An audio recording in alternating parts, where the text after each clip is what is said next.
Well, we get to enjoy back-to-back weekends in the Endurance Championship Series, and it's all leading up to the 12 Hours of Canton, like we said last week. But we're really excited to have the Joker lane back on the track tonight, as we've already been seeing some of your qualifications underway, and we have a full field tonight as we welcome you to K1 Speed in Canton, Ohio.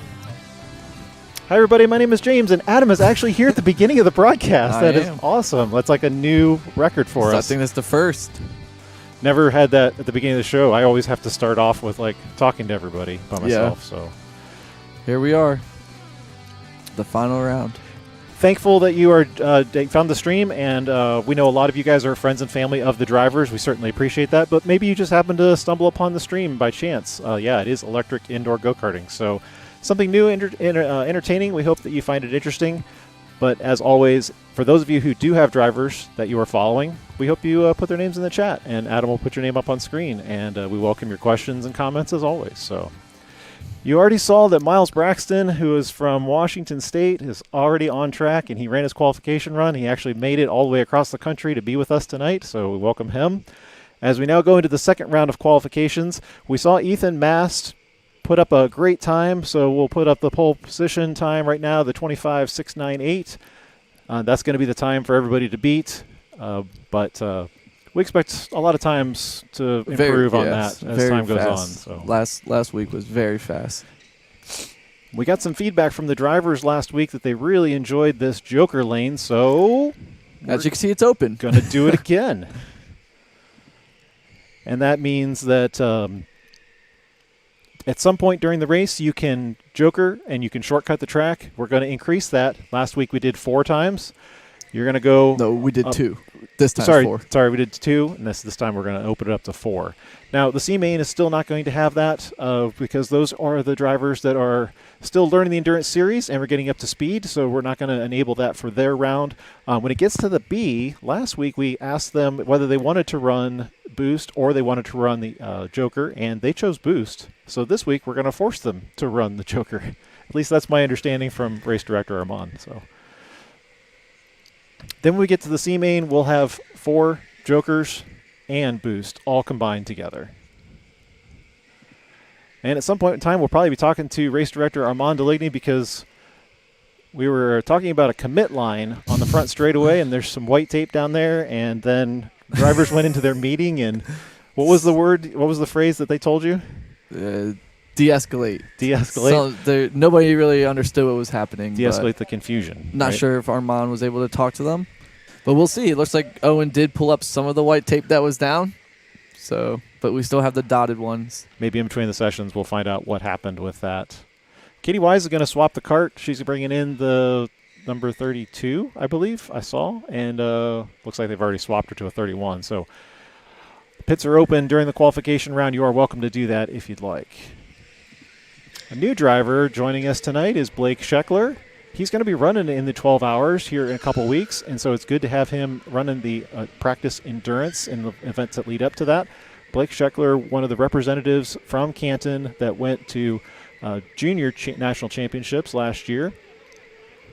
And now he's moved up to the adult karts. He was at the state championships this year. Yep, same. Yeah, he made it to nationals last year and at states this year. Also, we got a backwards view from Cy Linderman. We got Sean Richards in focus from his car. As we got quite a bit of traffic as they're going sideways in turn 4 back there, trying to make a little bit of space for this qualification round. As we also have Aaron Puckett here, as you can see this comment. He's all the way from Michigan, Traverse City. Absolutely. Up in Michigan, so we have him too. So MRSNTS is saying, go Aaron Puckett, cheering from you from Southern Cal. Cool meeting you at K1 Circuit in Winchester, California. I got a text the other day that says, hey, it looks like Aaron's been out to K1 Circuit because he set a top time of the day. Really? Yeah. Ooh. I think Armand was paying attention to it. And so Armand pays attention to those? I guess. That's crazy. So that's dedication. I sent it to Aaron. I said, hey, getting some practice laps out at Circuit? He's like, he was out there for a work thing, so figured he might as well stop by Circuit. That's drivers getting ready. All right, so yeah, I thought somebody was doing people were swap. swapping. I was like, wow, everybody's kart swapping today. I thought Dave wasn't in a big hurry to do a kart swap, but and Josephine's just walking. All right, here we go. We got Katie with her new kart. I know Katie didn't have the best finish as she would like last week, I think, finishing in the C main. So we'll see if she can improve this week. It's hard with these fast drivers. Last week, you needed a 25, like 1.5 to qualify for the A main. So in the overall standings, slim margins. Katie started 27th position and finishes 25th, so she only earned 1 point on the round. It looks like somebody spun out.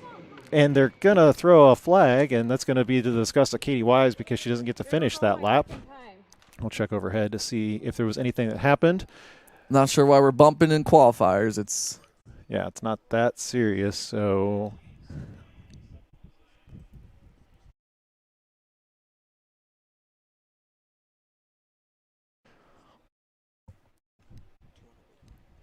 Yeah, so will you have we got Nate Teeple up here for the first time tonight. Actually, he's rejoining our crew. We're going to see if he can do some replay for us tonight. So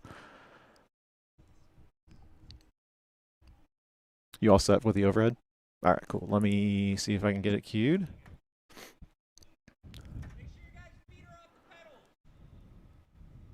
Is this the accident?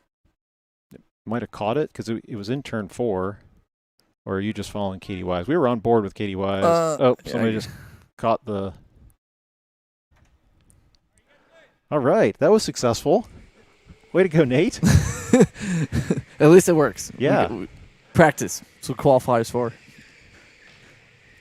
So here we go. I think they added the time back. And yeah, it looks like basically you'll get a lap back if I saw that clock correctly. And cameraman Zach is back overhead, tracking the cameras for us. Everybody say, hey, cameraman Zach, in the chat for us. I don't think anybody's going to say that. I'm going to try it anyway. Just because we've gone to 3 races now, and so cameraman Zach has been up there for like 3.5 hours during our live stream, just manually zooming and focusing and manning the camera. Listening to helmets or watching helmets and voices that we say. Yep, trying to follow us as we narrate.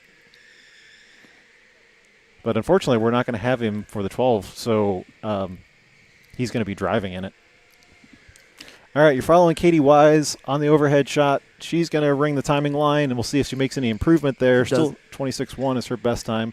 I need to take the pole position time down because Sean Richards has bested that, 25.518 at the top of the board with the kart number 18. Yeah, just know, everybody, they are using boost in the qualifiers. So if you boost it a little too late after that carousel, we'll pull you through that first turn. As you can see, Katie sometimes is going a little wide. Watch the right-hand side of Blake Scheckler's steering wheel to see if he boosts coming out of there. Oh, his helmet. Yeah, you can kind of... looks like he reached for it. He yep. tried it, but then he got stuck behind one of these other guys. Looks like that's Ricky out here. Qualification groups are set based upon your results from the previous round. So with 36 drivers tonight, most of these qualifiers have between 9 and 10 drivers in them. White flag is going to fly. We're still following Katie Wise. Landon looking pretty good there in the number 2 spot. And Cy Linderman's going to swap and improve there, do a 25.54. There's Sean Richards right there. Head down, catching the checkered flag. 25.7 on that last round.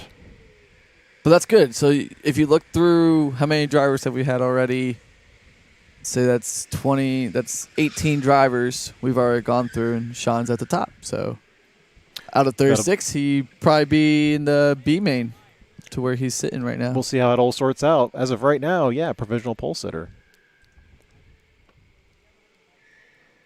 So it looks like everybody is learning this new pit lane again. Can't just cut through. Yeah, very important to stay all the way to your left. Right there. So the cones are blocking. That's a perfect camera. Yeah. Thanks, Cy. Appreciate you being in the right place at the right time. And that hits the slowdown beacon right there as you come across the back straightaway, and then you kind of follow the barrier around before your car hits the full slowdown speed, and then you just duck in here. So cameraman Cy helping us out tonight. looking back to Landon in the number 24 machine tonight. Good qualifier for him, Yeah, I know. 25.6. Landon's definitely like a newer racer here. And Blake Scheckler not far off. Just 100th. And Katie, looks like Katie improved on her last lap, which brought her all the way up to 5th.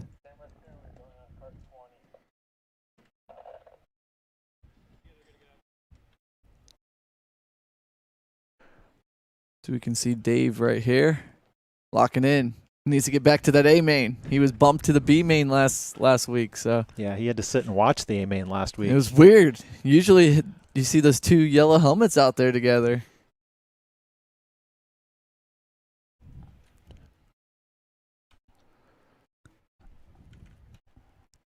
The other yellow helmet being that of his son.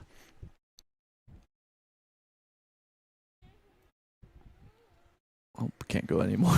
But that'll be the reason for his Group C qualification group this week.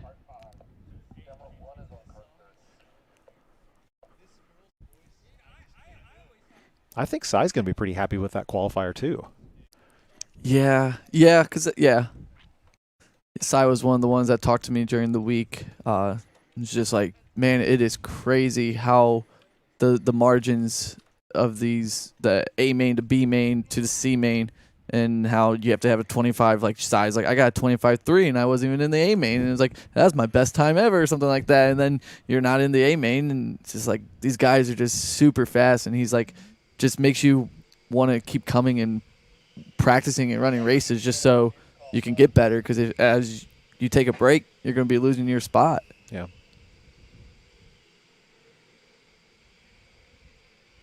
This will be the Group B qualifier. They'll have a couple minutes on the clock, a little under 6 remaining here to set your fastest lap time, space each other out.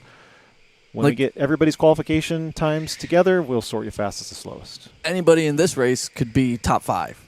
Like, it's crazy how many good racers that are here right now. We got on board with Alex Eckelberry this time in the papaya. The pumpkin helmet, is that what Miles calls it? He said it. Miles did say he was going to be in the chat still, so we'll see. I'm sure. We have MRS NTS saying Aaron raced at K1 Circuit with their son, Everett, who is K1 Speed Corona California teen champion. He's watching and cheering for Aaron, too. It's interesting. We made it all the way out to California. That's great. Glad to hear that. So we got a good luck Chris in the chat from Brooke.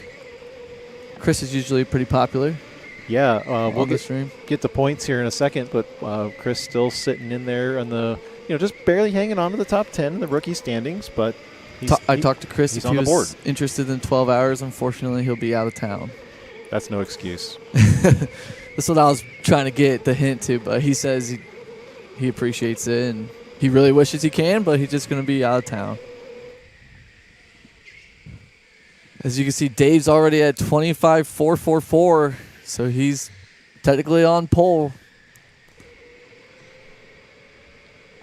Let's see. We have Alex Eckelberry. We did that one. Jonathan Douglas. But nobody's behind him. We'll have to remind Cello that we only need rear-facing cameras for position races. As interesting as this is, although we do Jonathan is coming into the pits. Just as I say that. I thought he was jokering for a second. All right. So you can see, let's see, we got Dave setting another fast lap, and Preston's at a 25.4 as Alex jumps up to a 25.3. We'll take down our time for pole because that's going to be eliminated. Guys keep going faster and faster.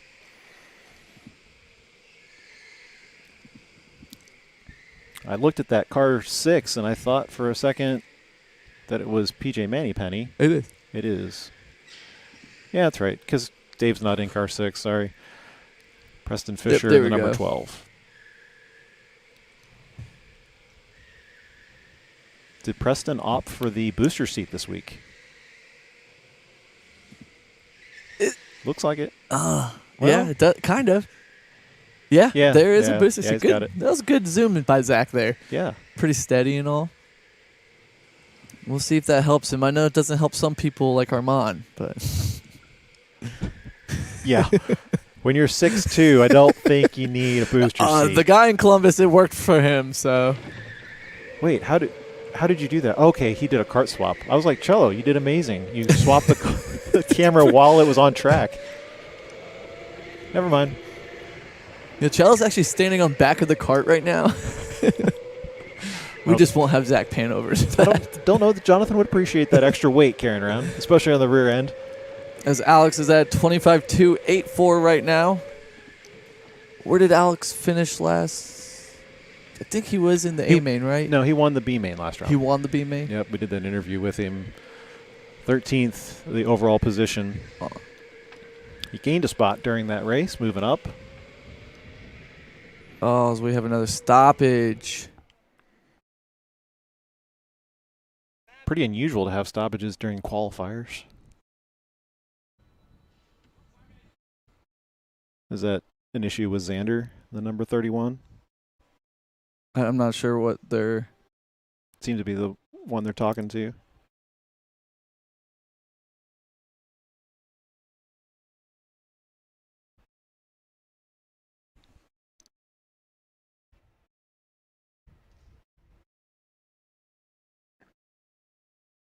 If he was having a cart issue, I'm surprised he wouldn't pull into the pits.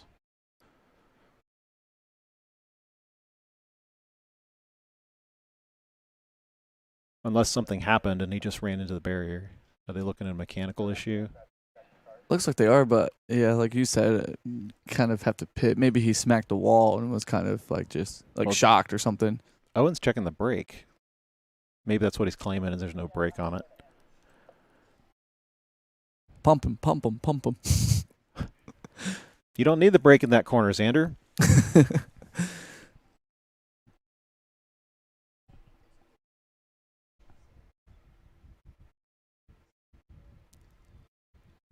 I mean, just...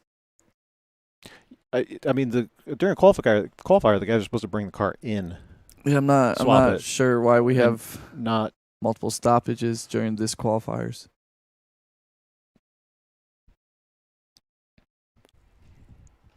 We'll find out when we get to talk to... I mean, he's setting a pretty good time, 25.5.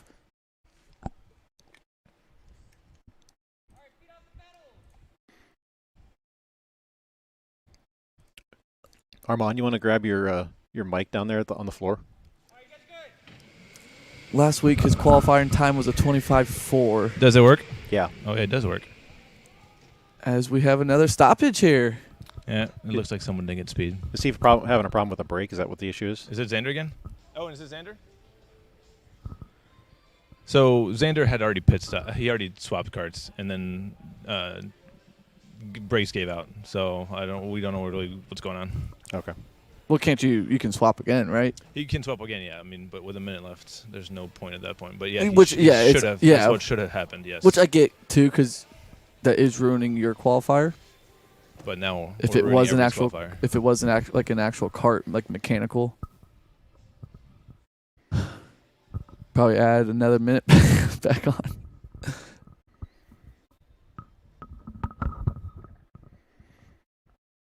It does look like Armand does have those flags still sitting there. I'm not sure what those were. Those were a little different. Well, you're talking about the red flag on the cone, and then straight. there's a green one up ahead. So. Yeah. We'll find out.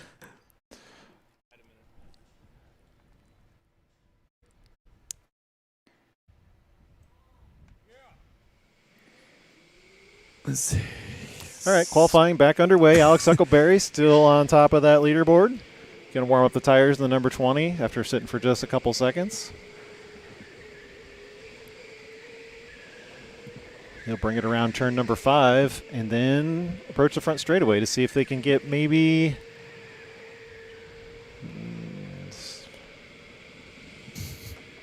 probably, yeah, two laps left. Probably 2 flying laps.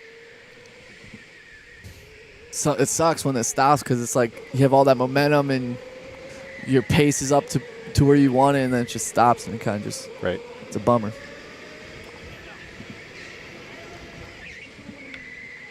As you can hear Owen just yelling. I'll turn down that mic a little bit. Yeah. We want background noise. We don't necessarily need Owen the entire time.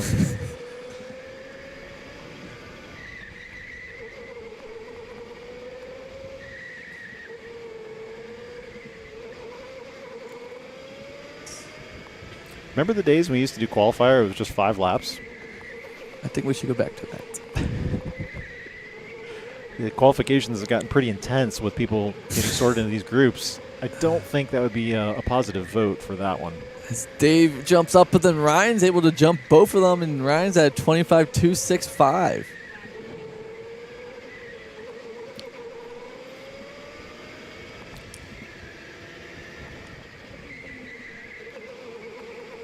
Zach, if you want to grab Ryan, since he's the leader, we'll switch to him as he comes around. And then comes, ducks his head. Dave As Patterson Dave improving. Jumps up there. As you can see, Armand is waving the white flag.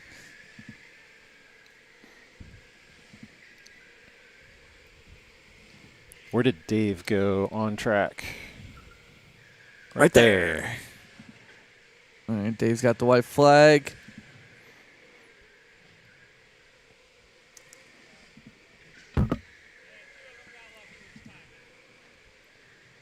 See if Dave's able to beat.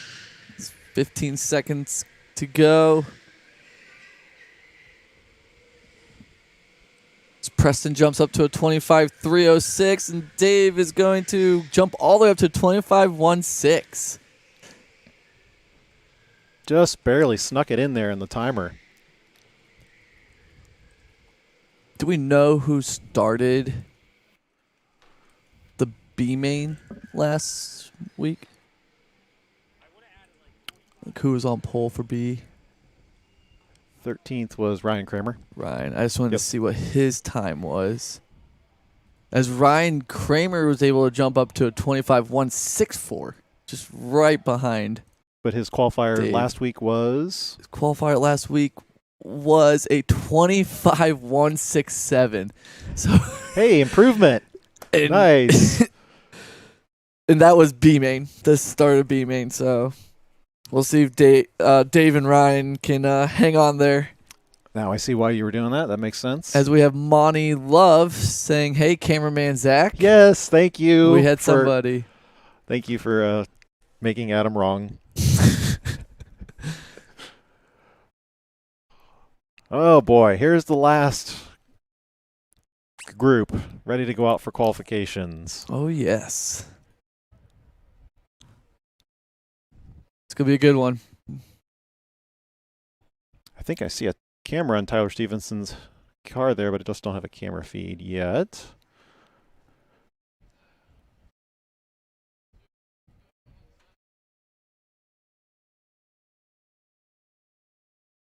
What was Dave's qualification last round? What was his time?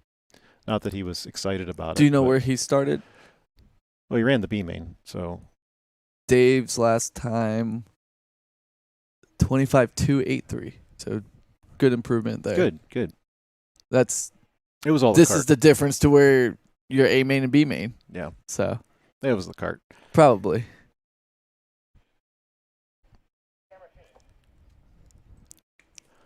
Ooh, cool. Dom D'Angelo. Dom's backwards as well. Yeah. I mean, we're not going to see much for long, but Great. Hello, LVP444. Do we know who that is? I should remember. They told us one time, but yeah, I'm not sure. We'll go overhead so you can see something besides a track. I guess we're going to find out, see who... Mark Davis is in this qualifier. Great result for him last round. Family These and guys friends are always fast. watching. These guys are super fast. As Joey also, was he the biggest mover? It was. He was? Joey Bourdon moved up 5 spots last round. Yeah, insane. I know talking to Joey, he was like, everybody was just kind of packed up, and then I just jokered at the right time and was able to like jump everybody, and that helped him throughout the rest of the race. So I know he's really excited for the Joker again. That's what we like to see, somebody utilizing it for strategy. And he definitely did. So we got some fans of Gavin in here, and All right. the normal Mark fans are back. Yep, and we're right on board with Joey right now. And with that points giving him from the last round, he's pretty much solidified his rookie title. Oh, I forgot. Today is Joey's birthday. Oh. As Kate has said in the chat, happy birthday to Joey. Well, hopefully it's a good race result for him. Joey was able to purchase some gloves the other day, so he doesn't have his gardening gloves anymore. He's got actual racing gloves that he purchased here. Upgrading the helmet and the gloves. Tyler Stevenson is number 29. He has pretty much locked up the championship as well. The points gap is too significant for anyone to overcome, even with dropping the lowest race. But when we get to the points, you'll see that there's a lot of other drivers that are in close contention for second, third, and fourth. So we do have like a little bit of a battle for second and third? We do. We actually have a tie right now for one of the positions. I forget which That's one it was. Crazy. We'll see where it is. Ohio Barbecue is back, and they are cheering on Mark here. No catering this week, huh? No. All right, well. That's right. We'll have a 6 hours coming up in September. Yeah, I mean, maybe March 13th. Maybe we could drop off some food for us. And Anthony Narofsky on screen right now, the number 9. Looks like he's got a new uniform. That's probably D&K Fence. That might be my guess. Is this their... Probably their 12-hour uniform. Interesting. It kind of it looks pretty cool. And Jensen Janda going to the top very quickly. 25.16. Nope. 24.994. That'll eliminate our other pole position. Jensen. And that'll put us with Jensen going purple. Gavin second. Tyler Stevenson third so far. With a little over 3 minutes remaining. Jensen's been so good recently. He's just... We've highlighted. He's been locked in. As Jensen, you can see he's wearing that shirt as well, so they must have got their uniforms in today. Probably the D&K Fence. It looks like the right color. It looks like a fence on their back. Yeah, I wonder why. As we have more comments coming into the chat.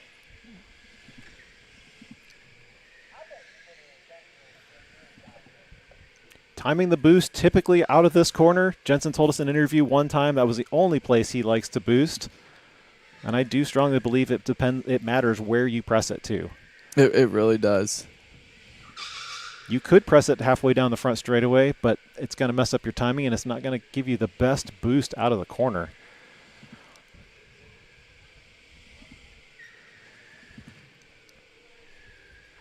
Jensen did have a pole position starting 2 rounds ago.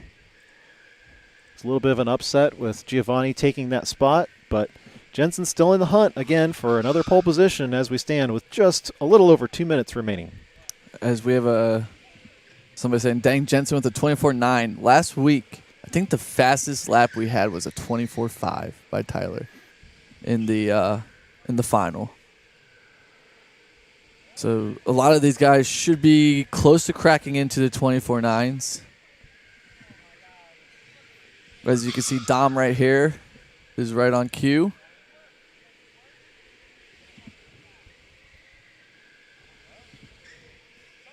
Dom D'Angelo will be teamed up with Marshall Miller coming back to the 12.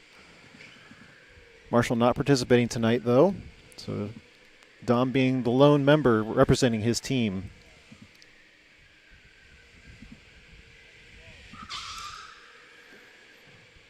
Tyler Stevenson making an improvement. He's worked his way to third there, but he's just hundredths off.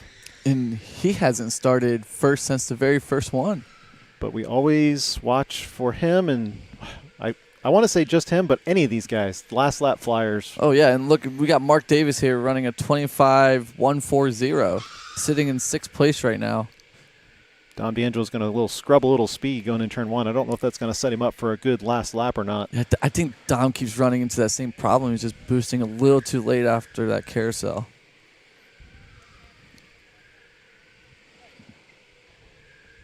There's Jensen with the 24.862. And we haven't mentioned Aiden Harbaugh either, but he's sitting down there in 7th. He's going to come across the line. He should have one more lap. You have to make it across the line before the expiration of time. The flying lap does not count with this system.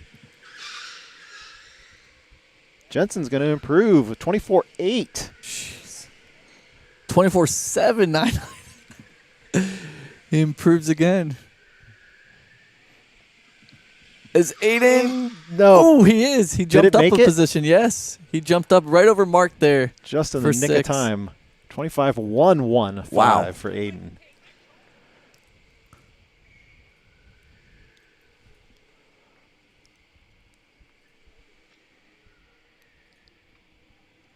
Let's get a replay of that one. Let's just look at the. We'll do it in slow-mo. We'll see how good our replay is. Jacob, go ahead and. Ready?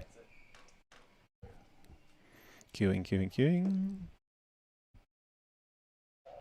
Do the last lap here.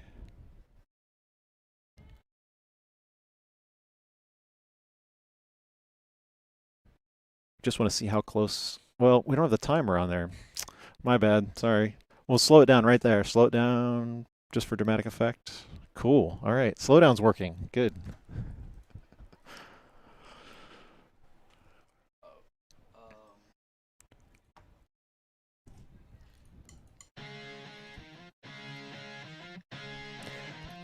So Jensen Janda is going to be sitting on the pole position for that round. 24.799 on his last lap out.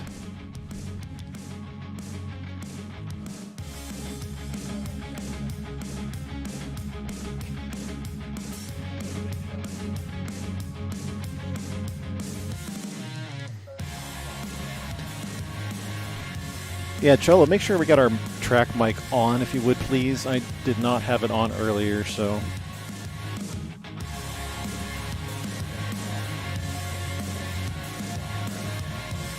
Stick with us here for just a few minutes, okay, guys? They're going to be looking at something at the timing board, but we're not going to cut away, all right? Owen's got something special for us. And you know, if Owen's got something special, you don't want to leave.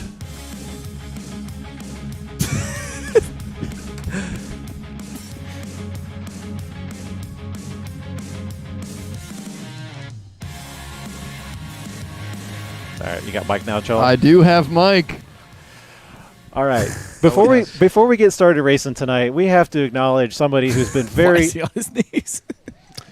All right, wasn't going to take it to that extreme, but all right, we have to acknowledge somebody who's been very He's important. A pretty shy guy. He Hey, doesn't get on the mic very he often. doesn't have a Jacob headset. has been a Hey. staple of K1 Speed Canton for the past 4 years now. Sadly, we are going to be seeing him go.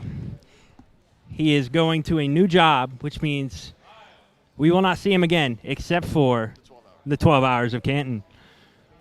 But figured, got to get him something nice. So. No more words. You got an off balloon? Let's go. Nice. Sick. Big poppy. I think you should read that out loud. You got a sick pull-off balloon. Awesome. You gotta open the card. I'm gonna open it later. No, you open it now. You open it in front of the audience. Somebody pull my You have to read it too. Do I? I'm pretty sure it's PG. Hello? Dad, you do so much for this family. What could we ever possibly thank you for all of it? That's why everybody sings thanks for doing 50 million awesome things. You're much more than just the guy who rakes the leaves, mows the lawn, and grills the burgers made with cheese and squishes. But that won't stop us from trying. We love you to the dad who does it all. Read the bottom. Yeah, read the bottom. Oh my gosh. Yes, Slay Queen from Owen Mail. That's my man. And K1 Speed Canton. I thought I wrote that in there. Thanks, Owen. But seriously, Jacob, you still got a headset on, and I was going to introduce this, but Owen's going to do it anyway. Can someone just give Owen a headset so he knows what's going on? Yeah, he's Instead of being supposed to be confused the entire time. We have headsets for him. Anyway, Jacob, you've been a very important instrumental piece of our team, but also to this endurance series. We thank you so much for putting up with so much. You are one of the hardest workers in our pit crew. I don't think people realize how hard you work, especially during these endurance races, and so we just want to honor you and thank you. We look forward to still working with you one more event, but hope everybody here gives you a big thank you for all the work you do. Thank you. I appreciate it. It's Tell- been a blast working through this endurance series and working here in general. because we're always throwing you stuff at the last minute. It is hectic in the pits before the race starts, and you're like, well, what are we doing? Oh, we changed something, and we do this and do that, whatever. Yep, tell time. us real quick where you're going, what you're doing. So I am going to work as a guard at a juvenile corrections facility in Massillon. Why are they taking the mic from you? I don't know. It's Owen. So, yeah, go ahead. So it's a big career change. So Yes, that's something that I'm passionate about. It also uses my criminal justice degree that I paid a whole bunch of money for. So it'll be a nice change, but I'll definitely miss this place. You don't have to push up go-karts anymore. yeah. Correct. Well, we'll miss you too. Get back to work. Okay. Perfect. Thank you. Hooray! Let's go, Jacob. Oh. And there they All right, are. I guess we're gonna try this again, huh? Oh, as we do have a Aaron McFeeters in the chat. He used to be an employee here as well. The whole McFeeters family was very instrumental in getting this place off the ground. They were here construction, opening. They were our original team. Aaron working up front a lot, also on the track. Brother Nathan working here a lot. Jacob stuck around the longest. Always good to have their family. It's been So all right. it looks like Armand's going over some rules. Yeah. So It's probably better in like smaller group than all 36 racers. So I'll give you an idea of what we think we're doing. Hey, Zach, can you center them up for us? Thank you. Armand wanted to try to put a commit line on the front straightaway to avoid drivers swerving back and forth and cutting into each other. So they've come up with the white lines not just as lanes, but as a way to measure how far somebody is moving right to left on the front straightaway. And the idea is to try this tonight to see how it goes, to see if it'll be beneficial for future races. Because it could potentially open up passing opportunities, but it also could help with just the racing effectiveness. So that's what they're going over with him right now. I think there was concern and questions during the drivers' meeting, so they're going over with him again. So, I mean, like some of the people that don't understand it, I think it's good. Because you don't... if you don't swerve all over the track, it's not a big deal.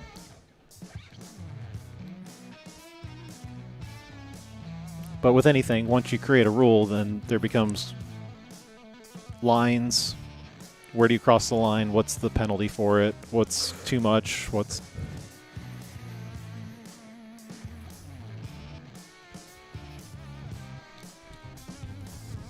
As you can see, there's Miles Braxton in his colorful outfit.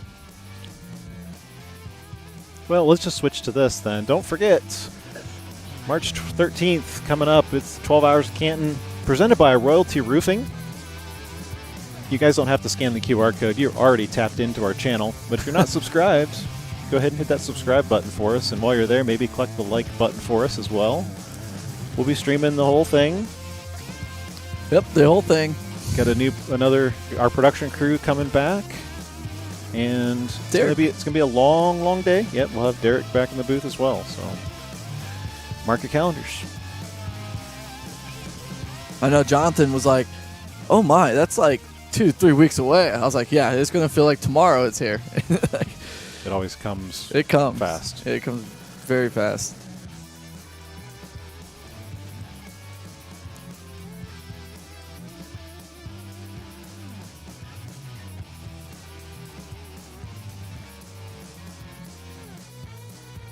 Hey, Zach, your camera's drifting.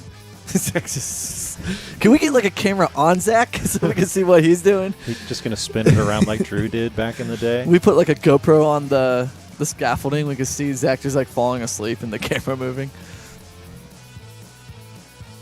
We were thinking about maybe adding a GoPro to Jacob's head. So it's like an endurance race with Jacob. You guys can see what Jacob does. That'd be crazy. So it looks like we have the driver's cart numbers, and they should be hopping in their cart now. as it looks like Miles Braxton will be leading off in the front, followed by Katie and Zach Saunders. And for anybody else who's following along for these drivers, the list is Colin Schrader, Caden Race, Clinton Matthews, Josephine Matthews, Justin Walker, Mike Race. Mike Race, Jackson Walker, Ricky, and Mike Fisher. That'll be your C main race tonight.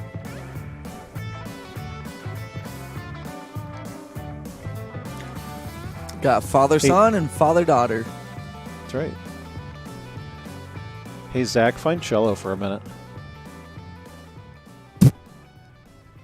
All right, Cello. I gave him a little bit of a warning that I was going to do this, but I was trying to find some new music for the live stream. There, you got your mic there. Okay, yeah, you don't have to do that, but and I heard this song and I was like, this is going to be Cello's new theme song. You gotta sing.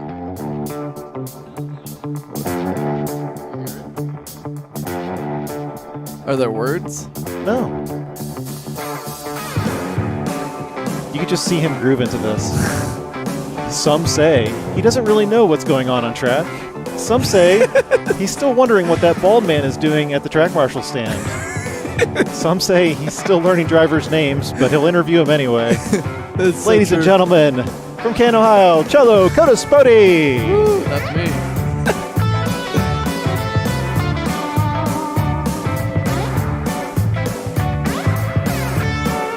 They call me the most outgoing on the team. Do you like it? Do you like the song? I love it. I think it fits. All right, Zach, you don't have to follow him all the way around, so. I think you should.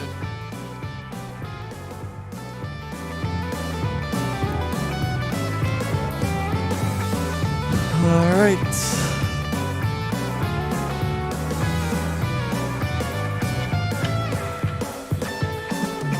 So, Owen, make sure that beacon does not have boost. You know what he's going to tell you? I already did it. I don't think he did. He didn't do it, did he? Nope, he's going to change it right now. See, good thing he put on a headset or else he would never have done that. Yeah.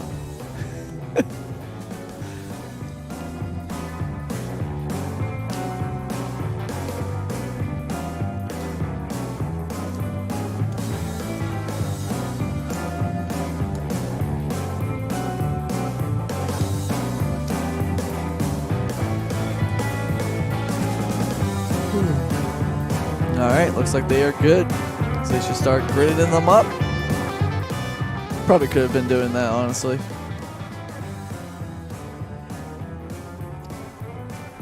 Yep, let's go.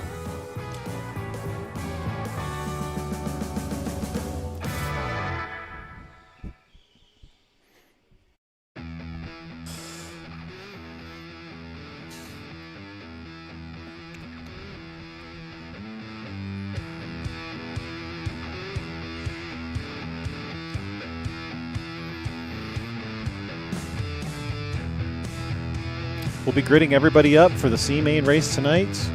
30 minutes will be on the clock. 1 kart change mandatory. No jokering for this particular race. And boost also not enabled for this race.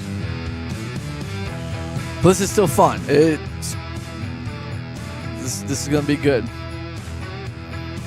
As today, I don't know if you ever watch, but USA Hockey won gold medal in, 42 years? To this day, I think it was 46 years ago to this day, February 22nd. Yeah, I didn't watch it, but it was such big news. It was insane. Came across everything. Like, yeah. if you don't watch hockey, that was the hockey match to watch to get you into hockey. It was just the best of the best going toe to toe for 60 minutes. It was crazy. I saw the interview at the very end with one of the players and talking about how proud he is to be an American. So the golden kid. Yeah.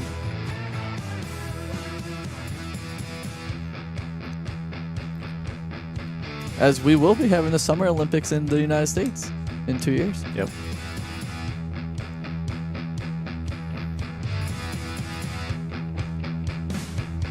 Seems like Tegan watched it. It was 8 a.m., so it's like It's early for some people to get up and Was watch it that. 8 a.m. live? 8 a.m. live. Well, out there it was like I think nighttime or like 3 o'clock. Or I don't know if they broadcast. Sometimes NBC broadcasts But on a delay. Oh no, it was live. Okay. It was. I hope it was live. We'll have an onboard with Colin Schrader.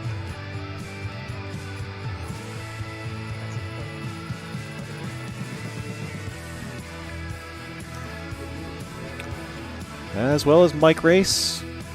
Cello number 2 needs to go up a little bit. Aimed a little low.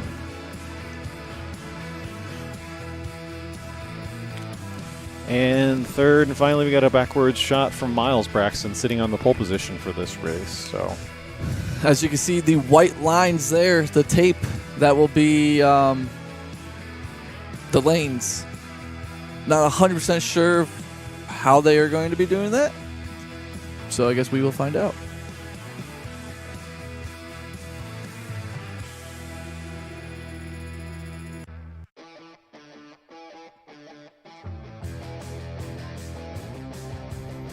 try to get their opening cart numbers on there as well. Oh, did I? It just helps us with... The other responsibility Nate has with us tonight is trying to keep track of points, because we do have that championship to try to figure out at the very end.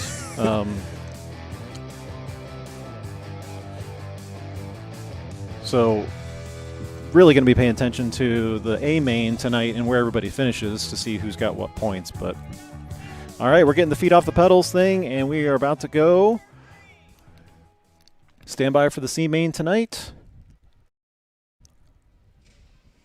And they're off. Green light. Miles Braxton leading the field, as Katie Wise will be in hot pursuit in the number 21. Everyone getting a decent start so far. No stoppages just yet. So it looks like Clinton went a little wide in turn 3 to let Josephine by. Katie trying to make a quick move over there, and she made the move over on Miles Braxton. Miles Braxton, as he's going to be fight his way through turn number 7, and they'll come across the start-finish line with Katie in the lead. She's the vet. She knows where to get you. So you can see Josephine's making a couple passes here already on lap 1.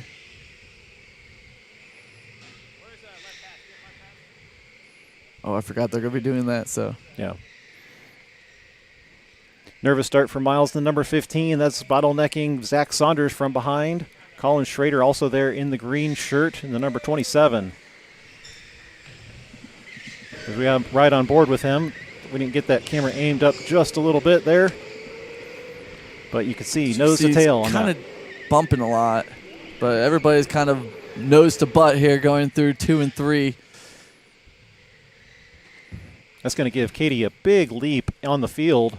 It's almost 2 turns worth, as we'll see what her lap time is this time by 26.8. Even better. Should have gone the backward shot from Miles. Good shot of number 16, Zach Saunders. He's got the dark helmet or the dark glasses on tonight. He's going to look down the inside. Let's see. It's going to make the pass on Miles Braxton. Miles should be there, and looks like Zach kind of just goes wide there. Yeah, he kind of gave him a lot of space, and that's going to cost him, unfortunately. Multiple people kind of got bumped.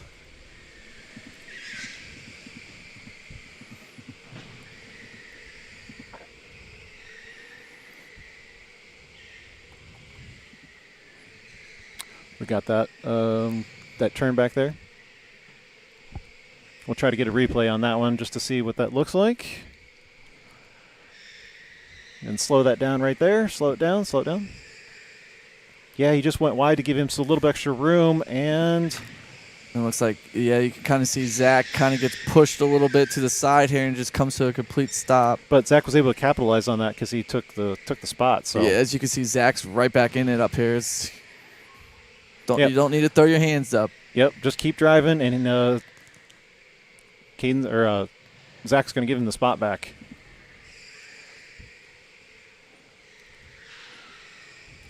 You always have to remember starting with cold tires. Like, yes. With the nerves and the anxiety being really high, you have to get the car warmed up underneath you.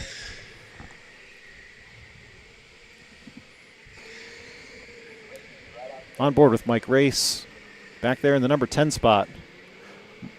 Mike Fisher moving up from the last spot. He's already up from 12 up to 9th. Making headway with that Buckeyes helmet.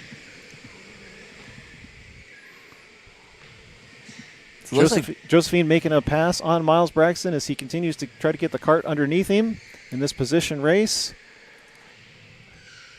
Josephine's moved all the way up to, I want to say, 2nd place, and she started 7th. She's already moved up 5 positions here. It's given Colin and Zach quite a battle back there. Oh, the number 13 machine's going to be sideways. He turned into the apex too early. Oh, my gosh. Kind of reminiscent of a few rounds ago. I don't know why they're stopping. Yeah, it's like speed one and just... Yeah, like give them the opportunity to move. I don't want to be backseat driver up here, but...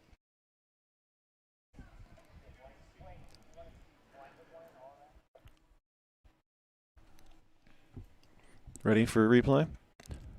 Slow it way down. Slow it way down. You want to back up just a little bit from there? So we got a good luck to Jackson and Justin, as it looks like Justin was the one there that was that got spun out there in turn 1. All right, we'll slow this down this time by. Maybe one more lap.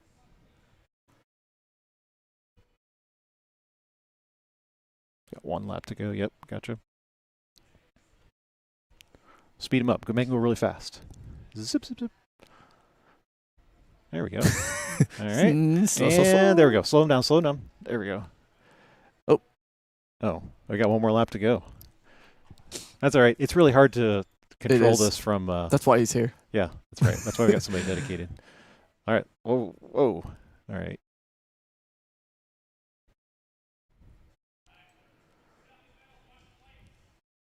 All right, they're going to go back green. We'll try to re-cue that for you here in just a minute here.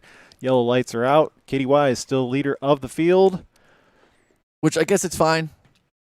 Stopping a race in this one just because they aren't using the boost. Yeah, it makes a it's big easier. difference. It's a lot easier getting them back up and going. Just becomes a lot more complicated with boost, but...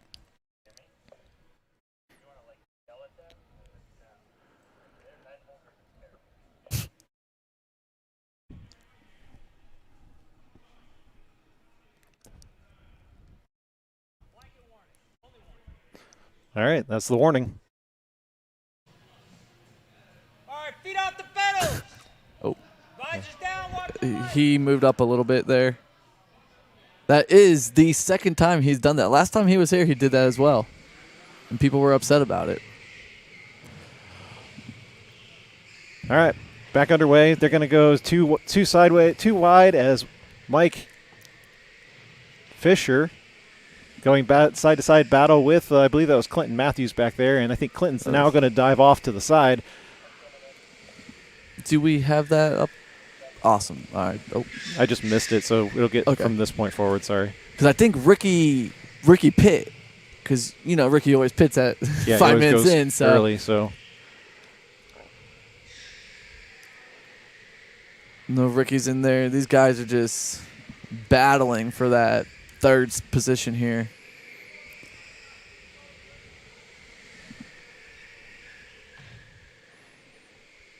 And College Trader's going to keep the heat on Miles Braxton.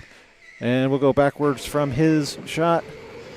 Yeah, these guys got to stop using other people as the brake. It's jockeying side to side. And ridiculous. Well, I don't think they're real confident in the racing lines that each other's just taken, so they're not sure who's going to go where. Like driving down the inside and got to give a little bit of room. As Zach, you can see he's very respectful for the position. He keeps giving it back. I think Zach's been getting it clean, though. And that'll move Mike Fisher up another spot, up into 5th.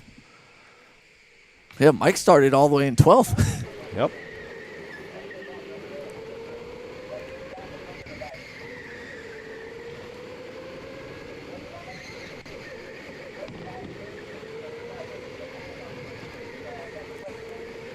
Caden's going to dip into the pits, and Mike's going to take a look down the outside of the front straightaway. But Miles is going to be side by side with him. It looks like Miles is going a little wide there in turn 1. And that's going to allow Mike to get side by side in turn 4, and they're both going to give each other just enough space to sneak on by.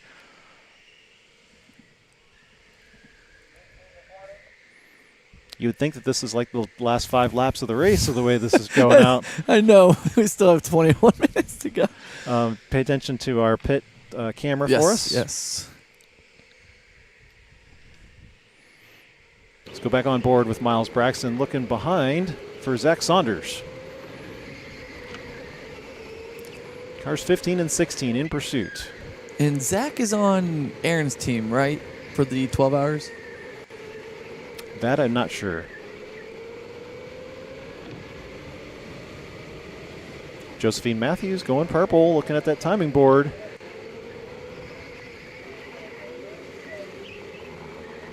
And not forgetting that Justin Walker is back there in the number 13. He's just a car length back with the dark helmet and the visor. Yeah, and Josephine was all the way in the A main last week.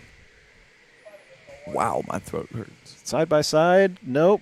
Oh, but that's where throwing up your hands going to cost you. But that's okay. He'll slot back and resume.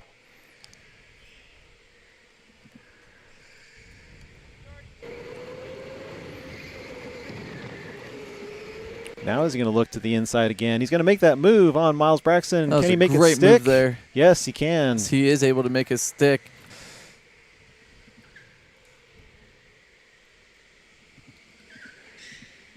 Zach Saunders up another spot. He'll have Mike Fisher ahead of him several car lengths after his moves. As you can see, Justin and Jackson are right behind each other, right behind Miles. Miles is going to just let him go. Doing the respectful thing, giving him the room. Will that put father and son in line with each other? Yes, it will.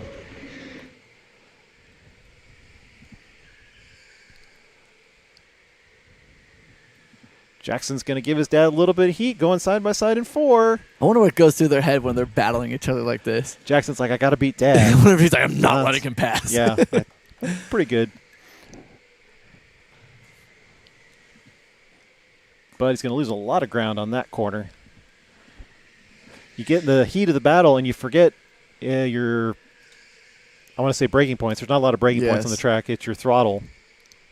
If you start overdriving the car, you'd lose time very quickly. Got to get off the throttle in order to make these electric cars turn in and power out. Justin's been doing a really good job this race. He just had that mishap in turn 1 that kind of lost him. Jackson with his head down trying to make up some space.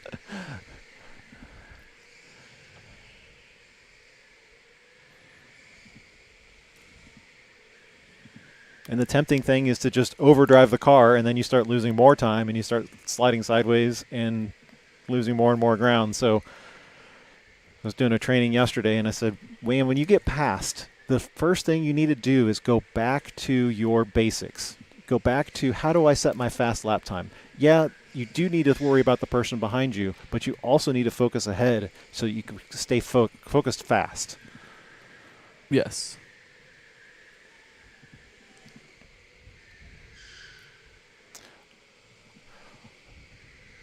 Check back over here with Mike Race holding down the back of the pack, but I believe he, with being the pit stop early, he has currently Zach Saunders in front of him. Is that 16? No, that is Colin Schrader, 27. Oh, sorry, in the green shirt, yeah.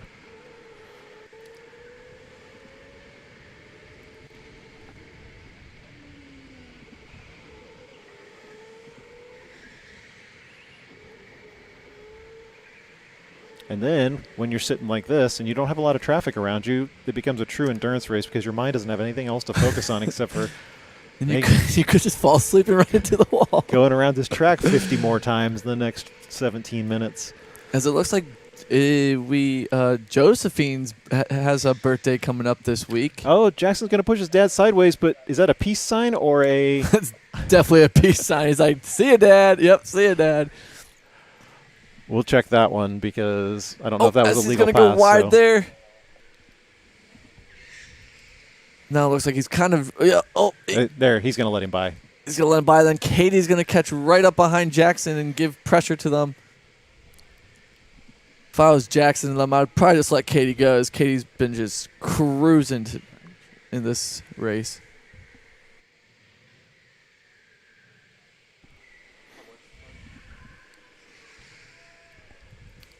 As it looks like they are both going to let Katie go by. Awesome job there. But then Jackson's going to get to the inside of Justin. And he waves at him again.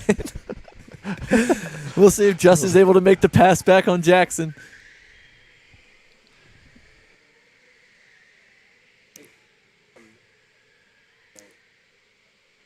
Justin was able to close that gap before the carousel, but looks like he gave it up a little bit. Jackson goes into turn 1 a little hot, almost running into the back of Katie.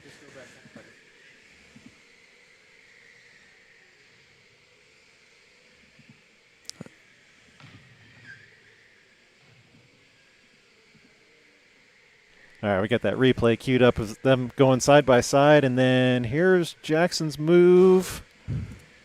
Yeah, it looks like Giving him a bump sideways, but it sure looked like a peace sign, like "See you, Dad," like "Good luck." But I think that's why he gave the spot back. So was he giving a sign? Yeah, he did. Yes, He did. yes, yes. All right, Okay, that makes sense. That's took care of funny, that. though. Sometimes you just gotta let that go, you know. Father son battling it out. Yeah, because in the end, is it worth any points? Like the top 25 are points paying positions. So no, it's the right thing to do. You got to follow race etiquette and rules and stuff. So As we see Clinton here right behind Caden.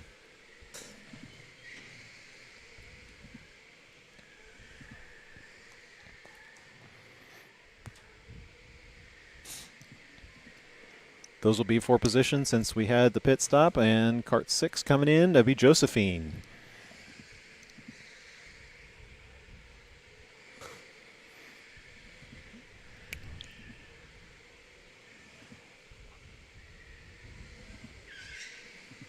You got a camera on her? You're falling asleep over here, man. Well, I've been ready. Oh.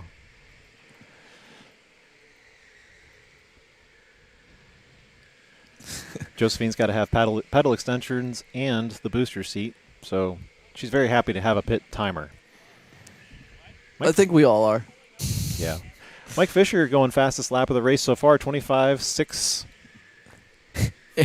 And probably biggest mover, as he started in 12th, and he's moved up. Yeah, I all don't the way think to there's any third. doubt about that. Mike has got his sights set on Katie Wise at this point. Katie's got to watch her lap times and make sure she keeps up.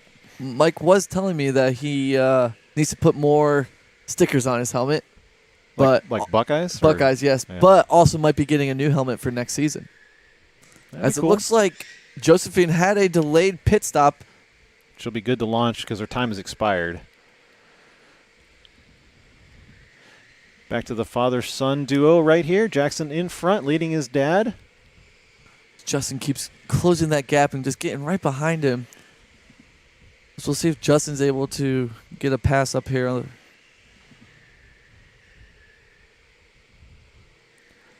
We'll be keeping an eye on the lap times between the first, second, and third positions. So Katie being 25.0, 25.9, and a 25.0. We'll see if any of these guys are going to close any of the gaps between the top 3 as we follow along with pictures between 5th and 6th.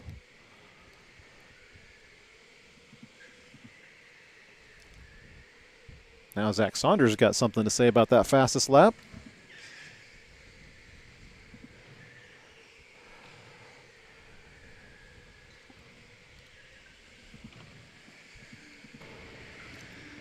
Looks like Mike goes a little wide there. I think he was letting some of the traffic go by. He was. That's why I cut over to him because he's got Jackson going by him. Going to run wide.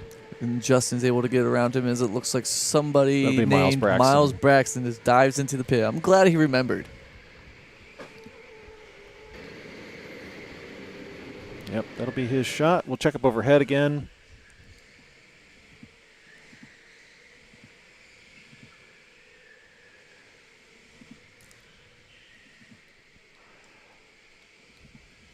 Zach, if you could help us find where's our leader, and then let's figure out where Colin is, so we'll follow these top 3. So there's Colin, and then Katie is all the way up there. Okay. So And they both still need pit stops. little less than half track. As it looks like Zach Saunders is into the pits as well. But if that timing gap is correct, Colin cut that gap from 10 seconds down to 5.9. Oh, I believe it, yeah. Once he got out into some space, he's been throwing down some faster laps. This is your leader right there. 37 laps on the board. Any timers in the upper right-hand corner of your screen indicate that the driver is in the pits, swapping their cars, making the mandatory pit stop. Once that time expires, they rejoin the race.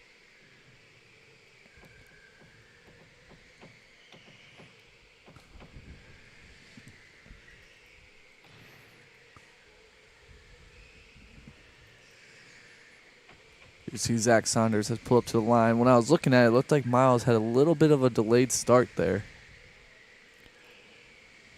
Just saw that gap for Colin Schrader drop to 5.7 as he's now running 25.8 that last lap. He's got a little bit of traffic ahead of him.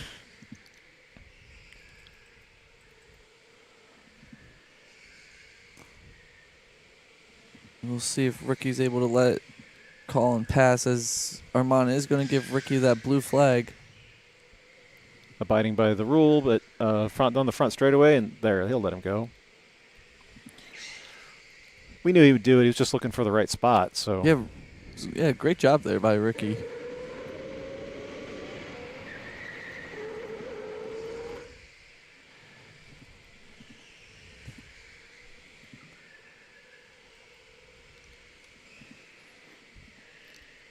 .7 seconds between first and second.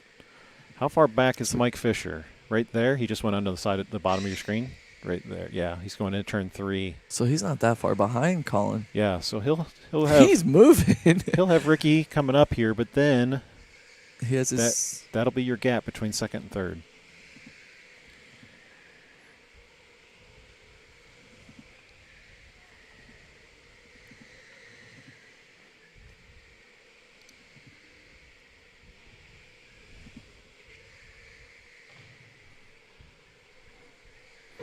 We're right on board, even though we've got a very tight, narrow shot of his.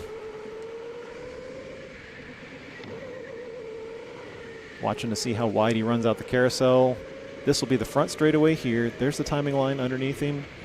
Turn 1. Off throttle on. Off throttle on. Full power. Now he's going to lift into 4. A quick kink. Back on power. Always watching this right foot.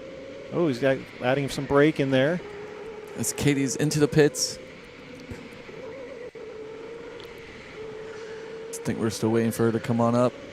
That'll allow Colin to assume the lead of the race. We'll follow him overhead as Katie comes in.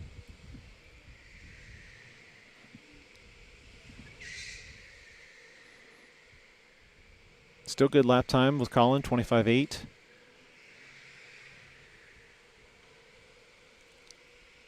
Oh.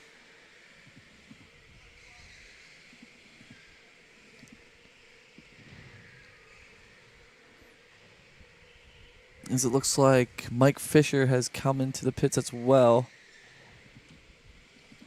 Yeah, I wonder why Jackson jumped up all of a sudden, but that'll put them second, third, with 3 people remaining on the pit cycles. And Colin's going to get into some traffic. It'd probably be smart here coming up for Colin to pit. As Caden's going to let him go by. As Katie's good to go, and she's off. We should have Mike pulling up.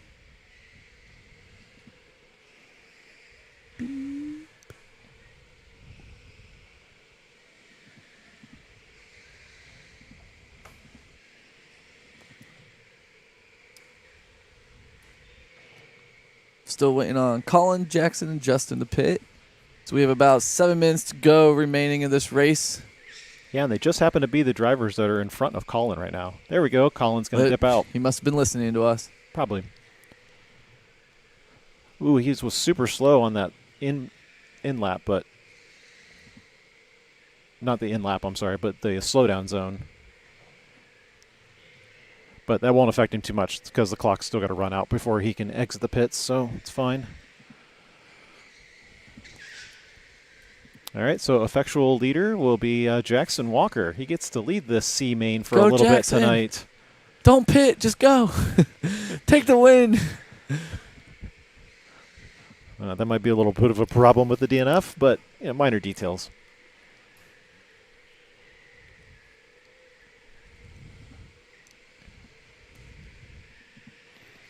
Oh, as Jackson signals that he's flying into the pits. So Jackson got to lead a lap, and now Justin's going to get to lead a lap.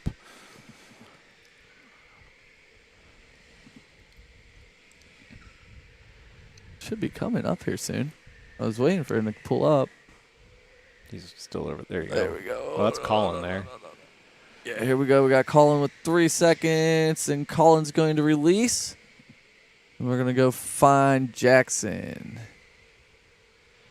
There's Jackson. You have zoom on that too, by the way. Where's Zoom? It's on the side. This? Yep. Oh. Oh. It's like a video game controller. Not moving down now. Oh. Oh, hey, Jacob.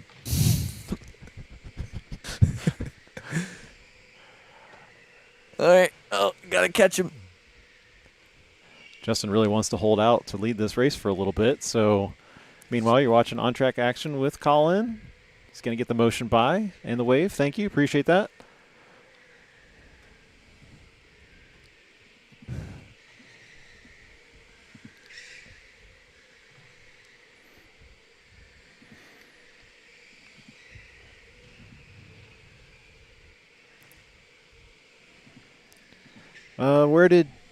Where did Justin Walker go? There you go. Is that Katie right behind him?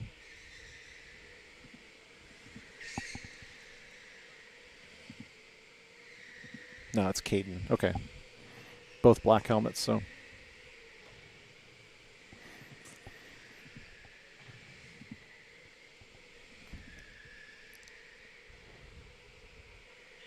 Justin hasn't completed a pit stop, right? We're not missing anything. He didn't jump the field by 80 seconds or anything. Let's just hope he remembers. He will. We don't have people forget Yeah, anymore. I know, not anymore. That was an issue at the very beginning, but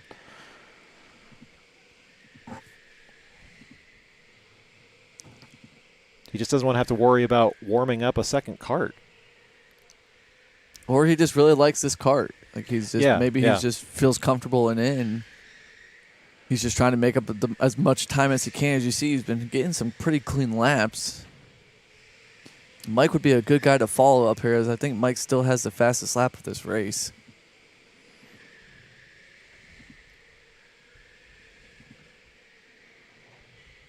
As they sort out, Katie, Josephine, Colin right there, potential top 3 when Justin does dip in. Yeah. Surprised Josephine's still in second, though, from after her pit stops. And her 7th place start. Correct. Yep. 5 spots, but unfortunately, I think Mike... Oh, no. Yeah, Mike might have her beat there. As we are going to be stuck on Justin here, waiting for him to pit. If he doesn't start pitting, as Harry is diving into the pits. And we could probably move to the front of the pack to see where Katie is. Here comes Katie. She looks like there's nobody behind her.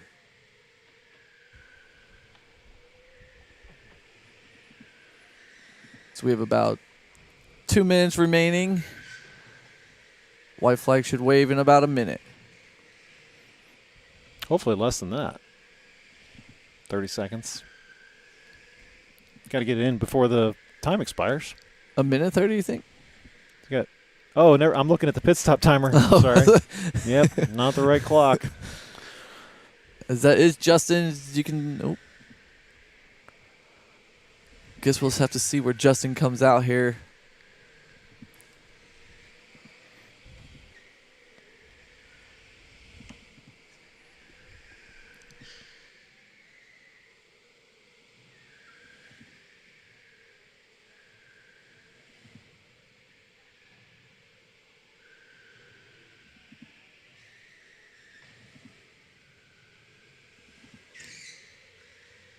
His timer is up as Katie. We'll see. So we got Katie, Josephine, Colin. That's going to be 1, 2, 3 as of right now. That's going to leave Josephine in a pretty good mood, I think, for her moving. Oh, yeah. She definitely got to be super happy as Katie's going to come around one more time. She should be getting white flag next time by. And I don't think Josephine's close to her. I think Katie pretty much ran away with this one. Yeah, Colin didn't close the gap as fast as we thought he might. Katie picked up pace, kept it. So it looks like Mike is in 12th position here as Katie's going to get the white flag.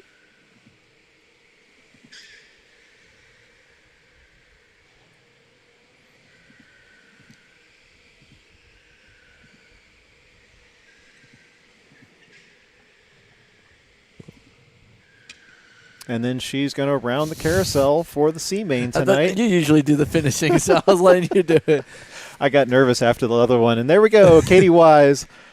She'll take the C main tonight. Josephine Matthews, second, and Colin Schrader in third.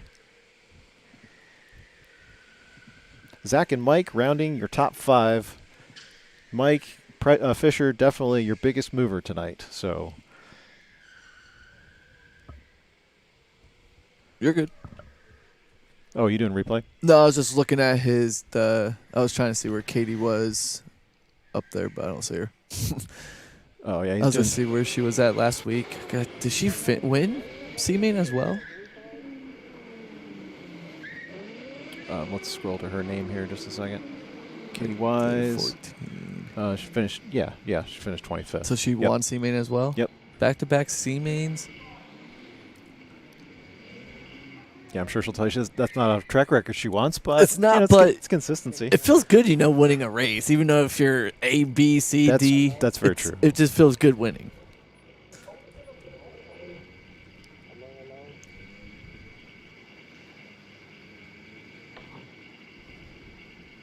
We've got our crack team up here doing points for us, trying to keep them up to date.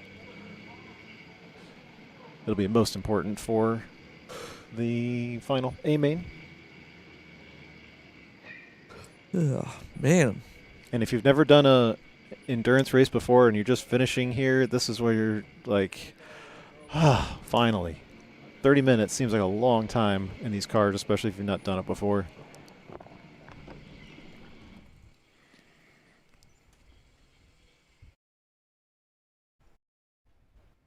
Armand, you want to pick up with us? Anything? Yeah, where you at, Armand?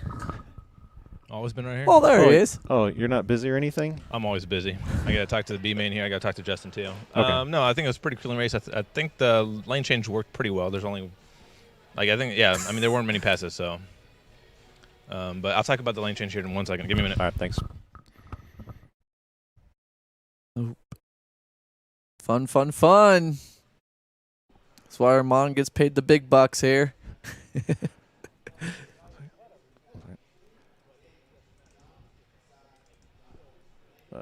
This one. I know Justin really looks up to Armand as Armand's been teaching him and he's done the one-on-one with him. So I'm pretty sure Armand's just trying to help him and better his racecraft.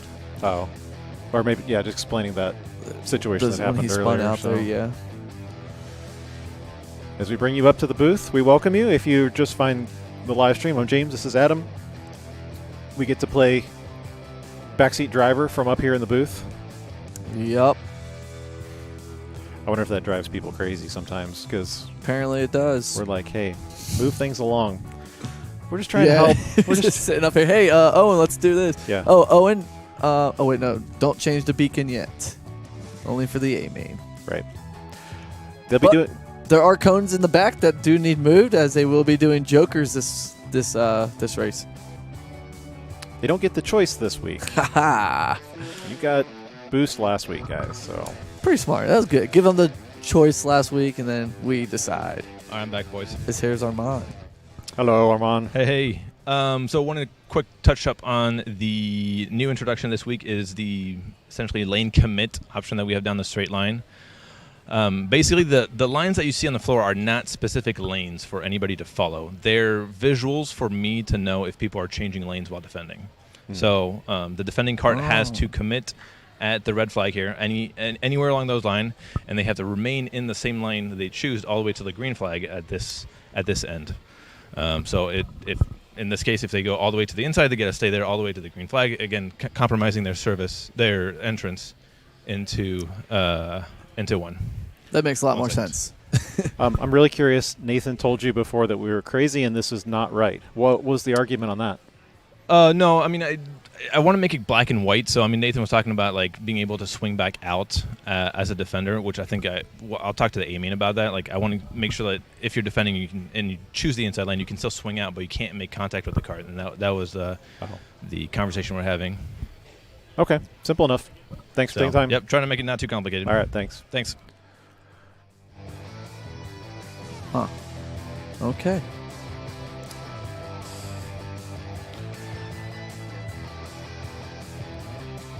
Well, we have a little bit of a surprise start on the front of the B main tonight. It's going to be Anthony Narofsky leading the field, which is a surprise due to where we are with the point standing. So let's go to that. Let's talk first about our rookies. This is after the most recent round. Joey Bourdon with a commanding lead, 76 points on the board. That's with him missing the very first round, too. Now, of course, you drop the lowest score,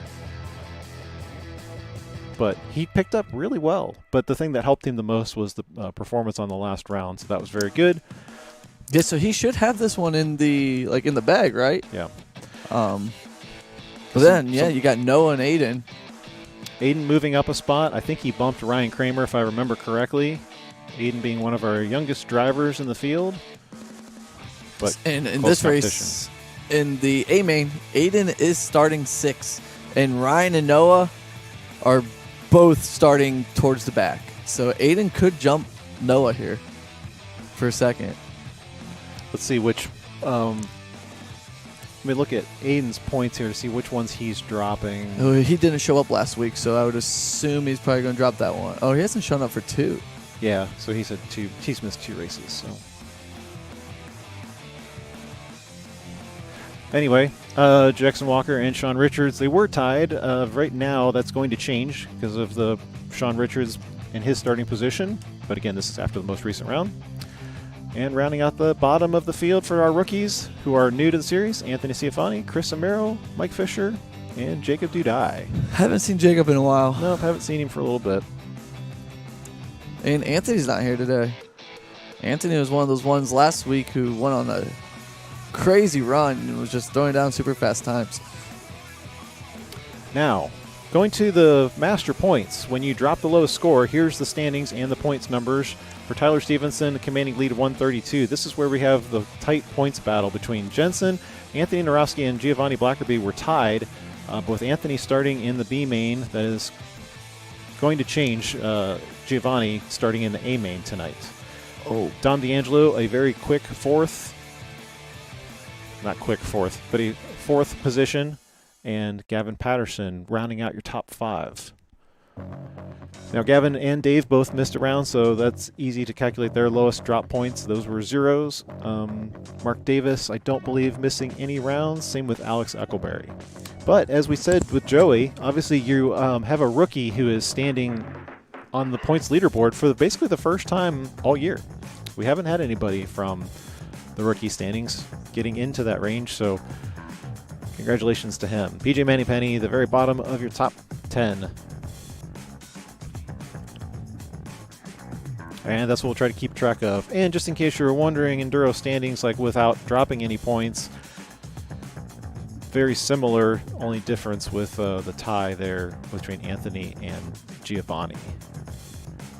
I can't say the only difference, but the main difference with your leaders. So, can you go back to the other one? What was the other one? Was the dropped ones? Yeah.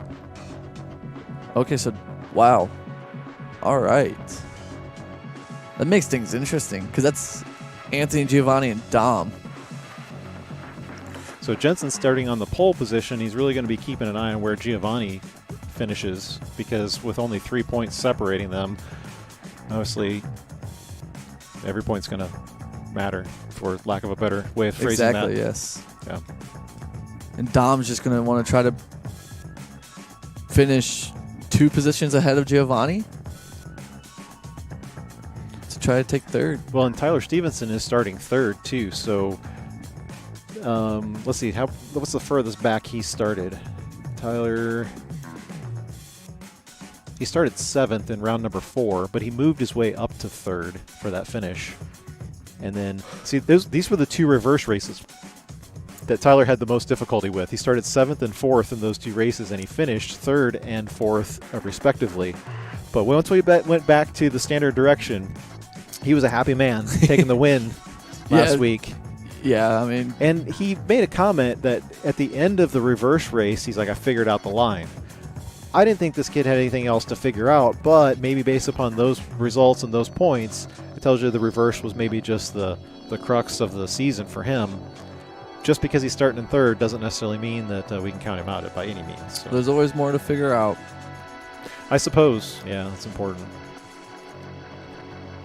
I see a familiar helmet down there. That's Ethan Mast racing with us for the first time in quite a while. Yeah, haven't seen Ethan.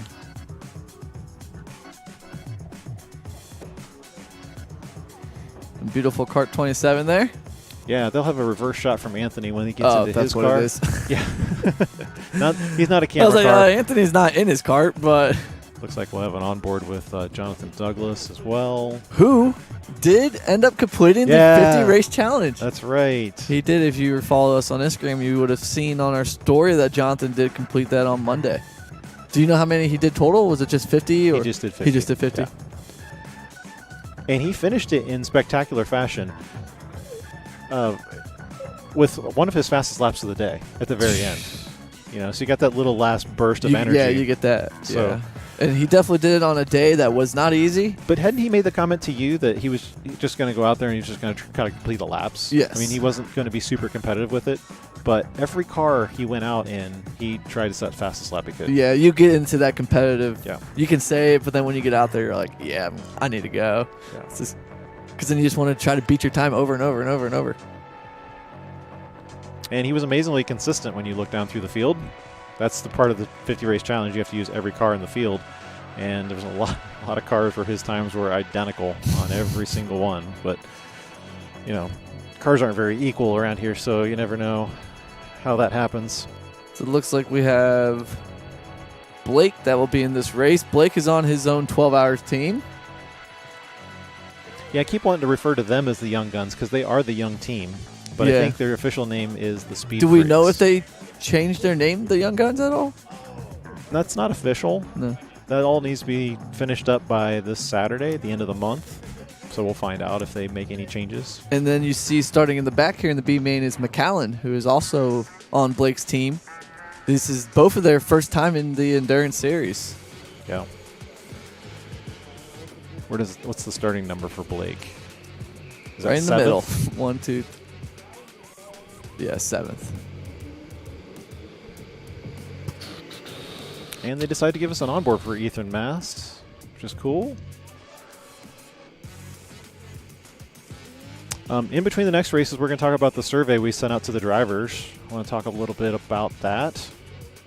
But it'll take just a few more minutes than what it takes to get these guys lined up, so we'll save that in between your B and A main tonight.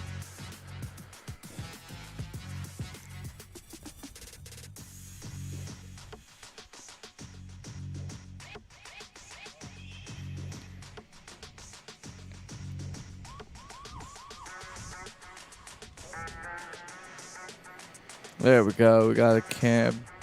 There's Anthony's camera. As you can see, Xander sitting behind him. Like I always try to tell these guys.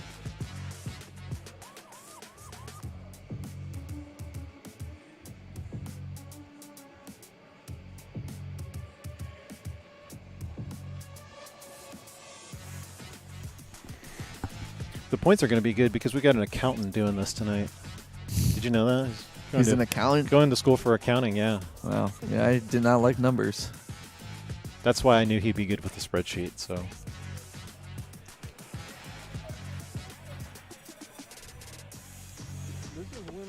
Let's see what we got going on. Looks like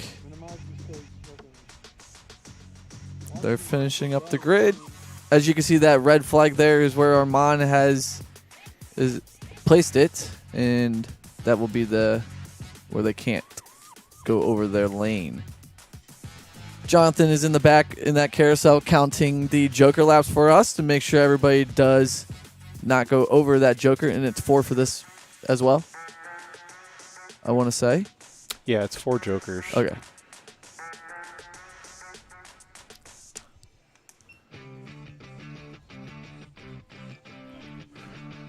All right, you're good, Nate. Should have it. So it sounds like we got the feet off the pedals.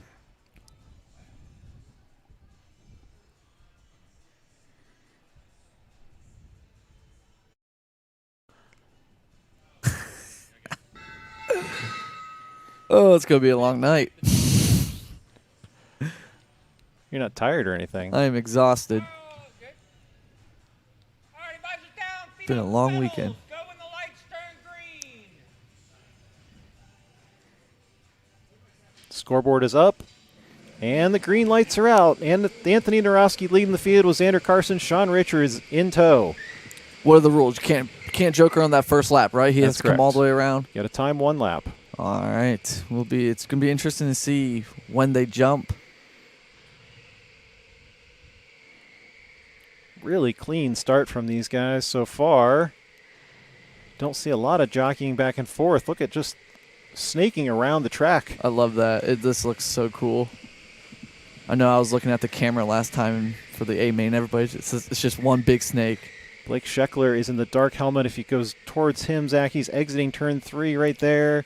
And he's looking at Landon right in front of him. Looked like he might try to make a move, but, oh, that's, was that PJ? I think that was Just PJ ran wide? getting pushed Okay. a little wide I don't know there. if he got pushed. It looked like he was by himself, but I'm not sure. This looks Anyway, like we're back to gonna- Blake. He looked like he was giving pressure on Landon, and he is in the back of the number 6.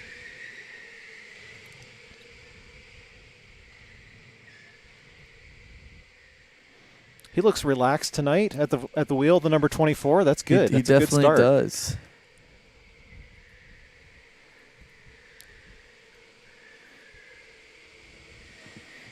Anthony's going to try to check out from the field, and Xander just going to try to see if he can hang with him.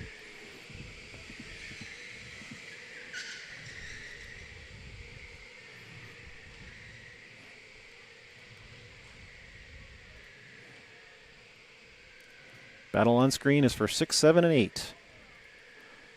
Oh, and that'll put the number 8, Chris Amiro, off. This looks like Ethan made a joker there.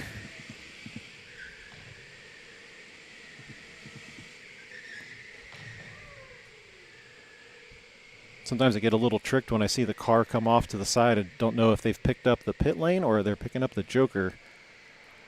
So it looks like we got a couple guys flying through there. Yeah, that's the Yeah, big make thing. sure- You do not want to hit that line or else you're going to need a pit. Yeah, and you also got to watch that front straightaway because if you squeeze somebody, there could be a penalty involved. I wonder if That Aaron has his Cardo on. Maybe give him a ring. Oh, I forgot to ask him. We could always. Well, I don't have it paired at the moment. Oh, okay. It takes me 3 minutes. To We'll do get that for the so, 12 hours. Yeah. I think that was the first joker for Anthony. Was that the 22-second lap time that he set there? Did Second Anthony ago? set a 22? Yes. So, yes, Anthony has jokered. Take a quick look from back behind his car, but that is a huge gap there to number 2 spot. He definitely cleared out. Back overhead, over with Blake. It's going to be interesting. It seems like Blake is just right on the back of this guy. That's going to be an interesting merge point there as If I was Blake, I would maybe joker just to get around this guy. that's going to give McKellen an opportunity to move up there. She's in the white helmet. It's good seeing McCallum racing the adult cars because she was always one of the fastest juniors. Yeah, the two of these guys battled it in the junior series. Super fast.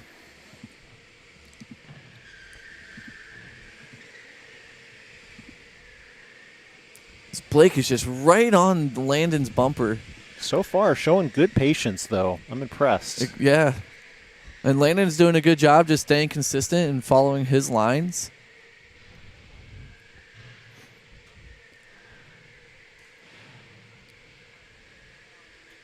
But if I was Blake, I would maybe Joker just so it's not, because like it might just be slowing him down. So it looks like Landon's lap times are around the 26s. It would be a good opportunity to do it. Now, these drivers are going to get used to doing anywhere between 45 to 55-minute stints during the 12 hours. So, good luck. You know, this particular race, you get a short break with that kart swap. But as you can see, Blake there flying through, and he's going to be able to close off Chris as he's going to jump up 2 positions there. I love it when it executes so well. Yeah. Now we're going to see if Blake can do anything with clear track space. But Chris is going to try to keep him in his sights and see if he can make any moves.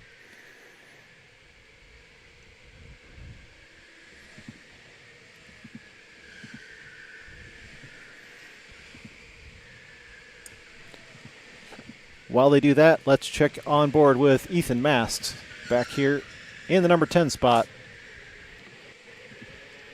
He was Ethan, he was on, raced into 6 hours. Yep. Was on orange, with the orange papaya. Yep. Kiwi papaya. Kiwi. Yep. Kiwi papaya. You're on this orange pumpkin thing now. Thanks, Miles. So, yeah, he's not going to be racing the 12 hours, but I'm sure he'll probably be here cheering on his friends with Xander and Grant and Alex.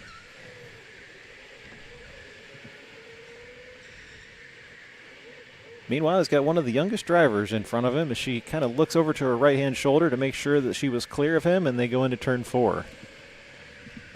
A one-time state champion. Did she win at states? I think she did. Well, that was the year, yeah. We were the only facility, yeah. One-time, yeah, she's a state champion. I'm sorry, I didn't mean to discredit her by any means. We are 3-time adult state champions here at K1 Canton. That's true. David, Marshall, and Tyler. So me and David were going over the other day. Back up here to the leaders, you got Anthony in front, Jonathan Douglas close in tow. I believe I have an onboard with Jonathan. Great. Okay. Yeah, Jonathan's done a great job catching up to Anthony. It looked like Anthony was pulling away there for a second. I know it looked like Anthony did the Joker early, but Jonathan responding with appropriate move. I do have a Joker from Jonathan. As they do get 4, so it's interesting to see when they use it. Yeah, we've doubled it from last week.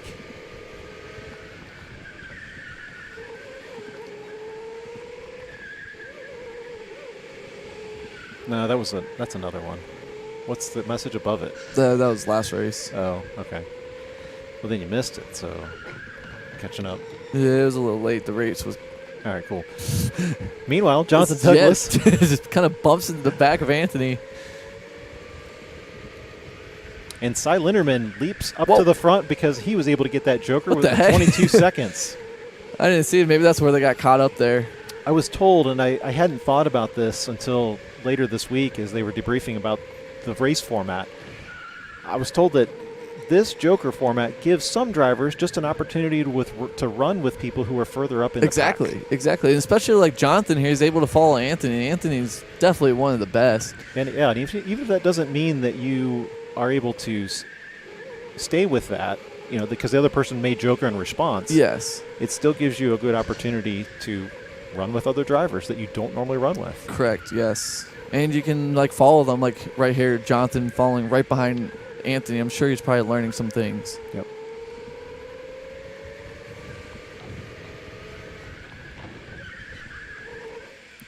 Check overhead. You got Cy, who's just in the top of that shot, circling around. We'll see if any of these two guys decide to respond with Jokers or whether they're just going to let him run up front for a little bit.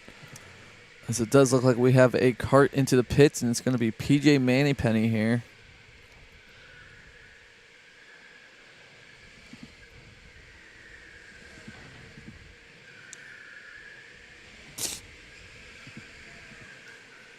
Interesting, the gap.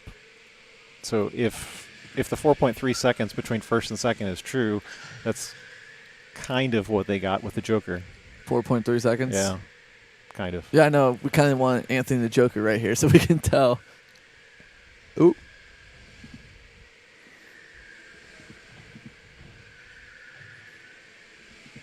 PJ's the first person to pit. First person, yes. Also with a yellow helmet, as Gavin and Dave also have.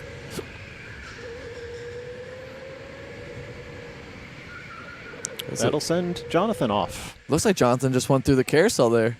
Oh. Or He through went the to the Joker. Joker. Yeah. Yeah, I should get used to seeing that.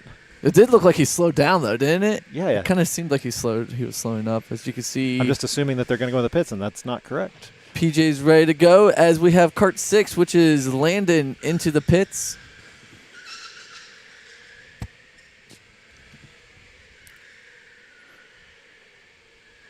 And Anthony has dove into the pits. My guess is he exhausted the boost, and now he's ready to get out of the car. Yeah, and hopefully he has a couple more Jokers left, and he can definitely fly up. Do you have him on the pits somewhere down there? He's walking up right now. I got Landon up here right now. As you can see, Anthony here.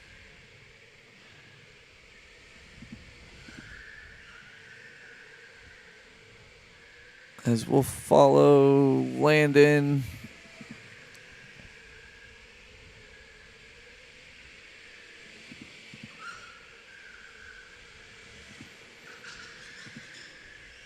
Landon looks like he's shaking his hands. I think his hands are a little tired.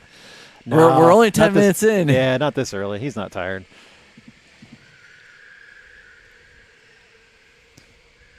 He'll get sent, and then Anthony behind him is going to have just a couple seconds. I want to say the best time today was a 24.799 from Jensen to put him on pole.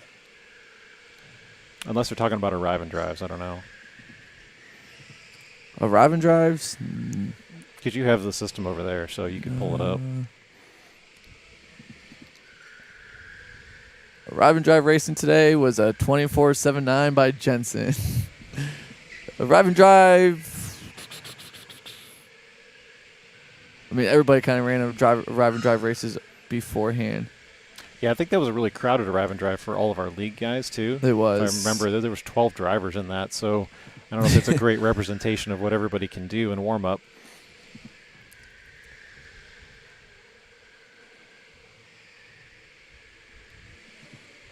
We'll check back with Anthony Narowski, who's going to have His a Joker Joker on hand right here. Great shot of the Joker as he will leapfrog, and that's going to be Aaron right in front of him. Oh.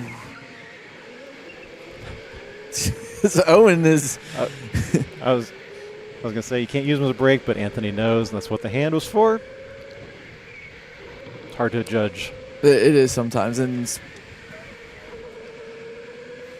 I think he was trying to stay in his lane a little bit longer, and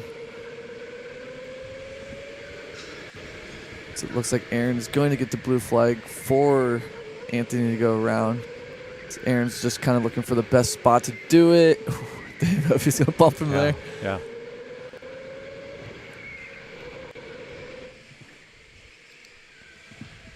Looking forward to having Aaron and his team and all his massive sponsors come with him for the 12. Yeah, Aaron's a great guy. It's really cool to see the companies that he can pull in to support his team. You know, sporting the race suits and bringing deals with Cardo and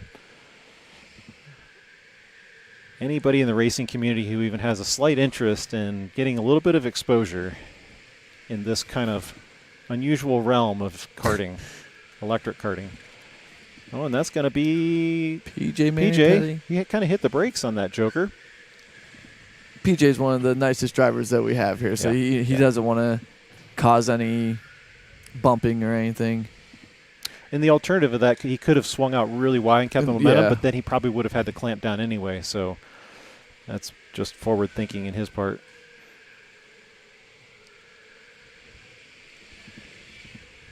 Meanwhile, it's hard to gauge who's really winning this race right now, but especially with Jokers, we won't really ever know until the last minute. Yeah. But meanwhile, Jonathan and Cy sitting at the top, and Sean Richards maintaining third spot. Yeah, Cy and Jonathan being on freaky long hair freaky people. Freaky people, yeah. Blake and Xander going at it into turn number 3.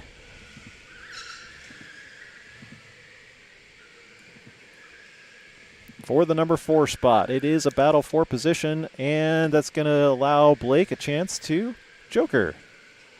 You know, I think the thing that's different that I'm not recognizing from last week is last week they were jokering and using boost, which I know the A-main will do that. But we saw them just accelerate super fast around the outside, and we're not seeing that same speed.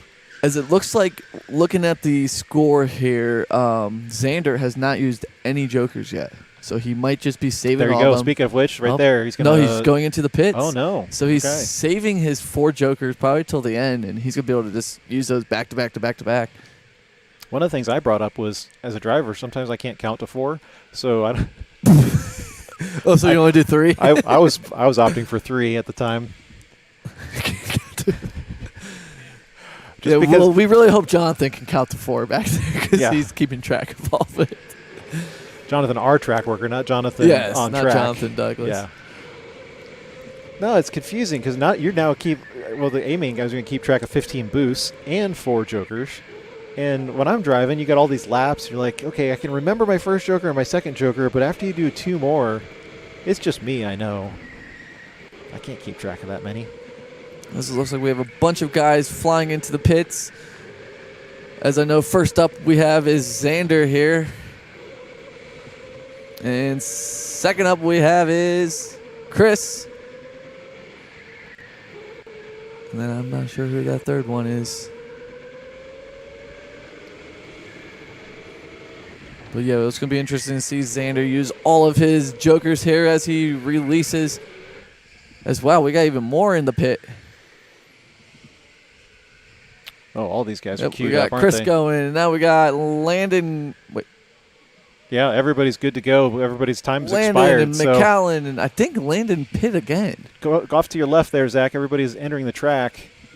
Okay, McAllen made a good entry. I was worried that person coming across the front straightaway was going to reconcile with her in turn 1, but she made it out clean. There's that kicking sideways that you get to see with those cold tires. It's an awesome feeling, but if you have somebody breathing down your neck, it is a horrible feeling.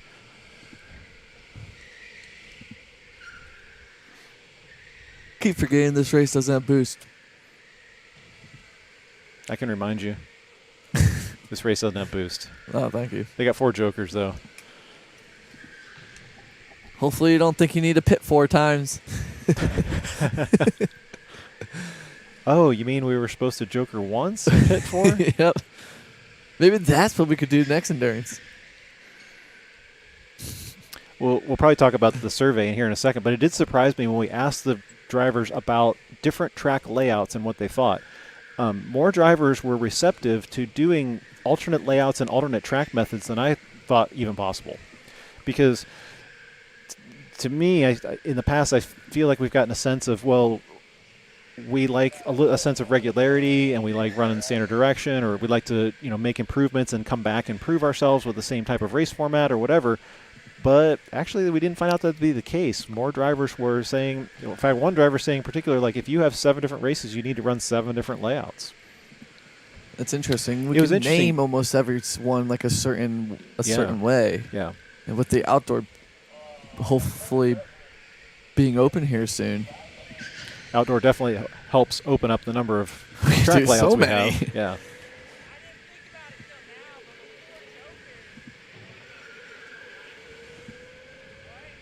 And then you actually add everything in reverse, but yeah, I'm a fan of doing different layouts. I know definitely Armand is, because that's what he likes to do as a driver. Too bad Armand can't race any of these, sadly. Yeah. We would love to see Armand out here. He can still run GP. It's all right. He can, yes, but we only do 1 layout for that. That's true. Well, 2 at least outdoor. We did do reverse, and we did have one race where... This is my favorite format, so just put me in a cart. I'll win it. Yeah, you going to do the Joker? Yeah, absolutely. All right, cool. Ethan Mast into the pits. As Anthony's going to set the fastest time with a 21.96. That's a great no boost time. Yeah, compared to last week, I think that's close to what they were running. As Anthony's going to Joker again. He's going to fly down the front straightaway there. Let's see. Oh, another fast lap. If you saved them, you might as well use them now.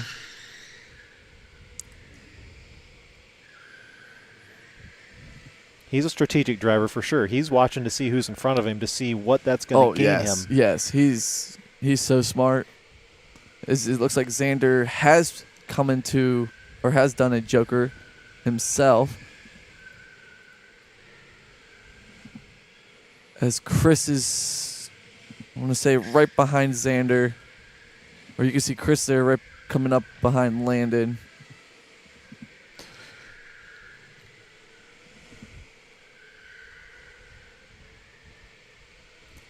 So drivers are not only keeping track of their counts, and they're trying to keep track of their boost if they can, but now they're trying to figure out strategy. I mean, if you put me in that situation, I can't do all that. I can barely drive the race, let alone look at the scoreboard, see who I'm in front of, who's behind, who has done the That's like when we Joker. give Owen 4 different cameras to look at here for replay.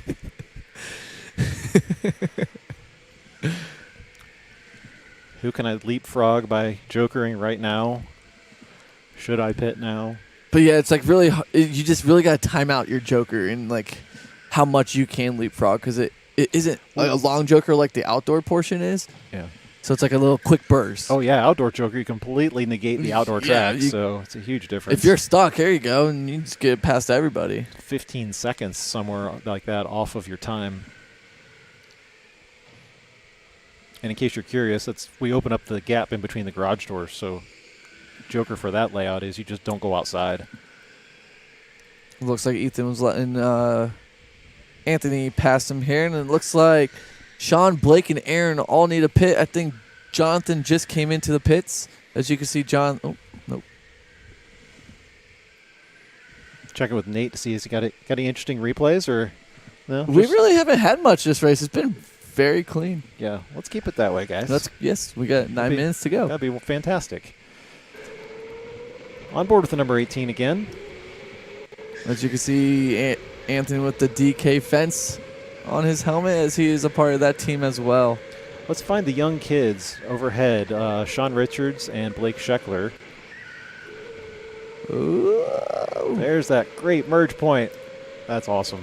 It is satisfying. All right, now we've got Sean Richards on the overhead. Currently the leader in number 2. We'll see what kind of lap times he can set down. 25.8 so far in the last one. A little bit of a mistake there in the carousel. But did he repeat a 25.8? It looks like it was the same time. So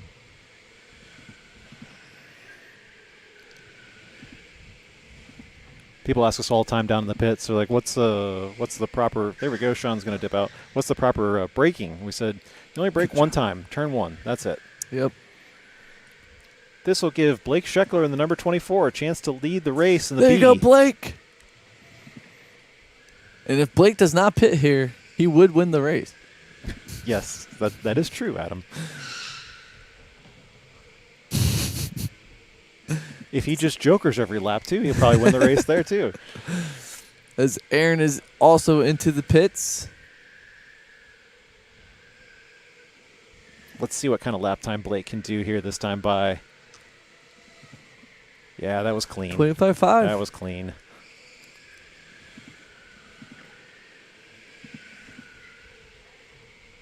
He's doing a very good job today. It looks solid. He really does. Let's once Sean Richards comes out. As long as we don't have any restarts. Stop.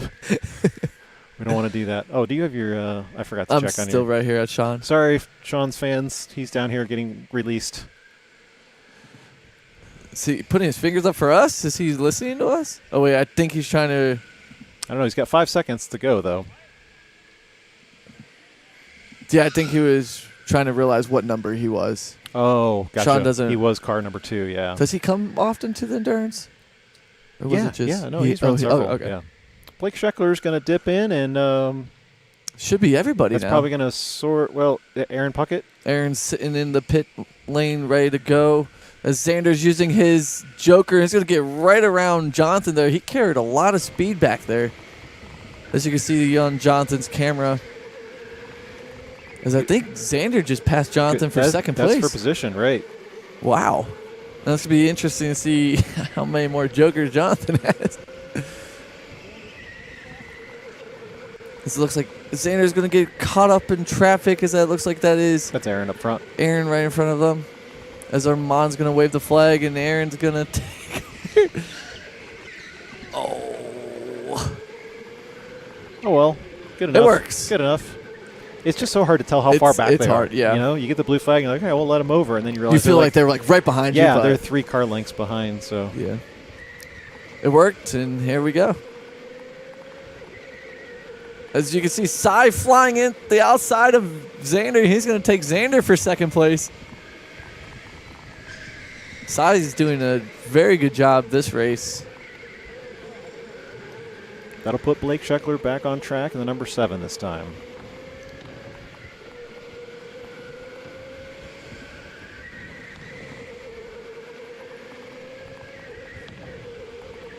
As you got these 3 coming nose to tail. Just Now Xander started second, so he's battling to get back up there with the leaders. oh, he did. Yeah. Okay. Thought he started a little further back, but I'm sure Xander But- still has some.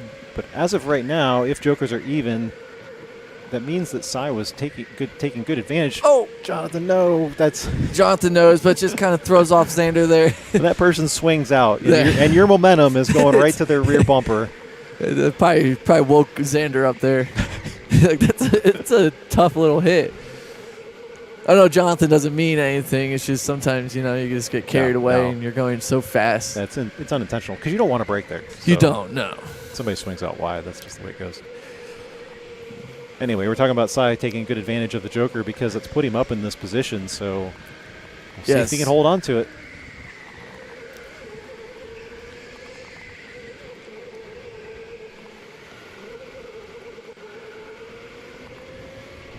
On board now with Anthony Dorofsky. He's got the number 9 in front of him. That'll be PJ Mannypenny, who's going to run a little bit wide to let him go.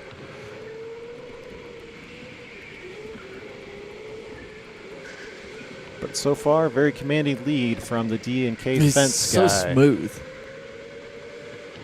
Going through all these turns.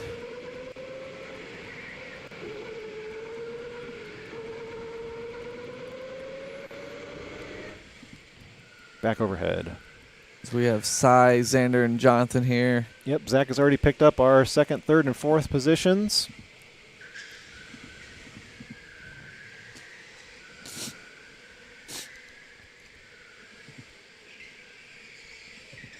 I think Jonathan's sore because, I feel like when some of those guys did those 50 race challenges, they were down for a couple days. Yeah, but that was, what day was he here? But, blisters on your hand. Yeah, It's I know. So that takes a long time. But he was here Monday, so he's had almost a full week. Yeah.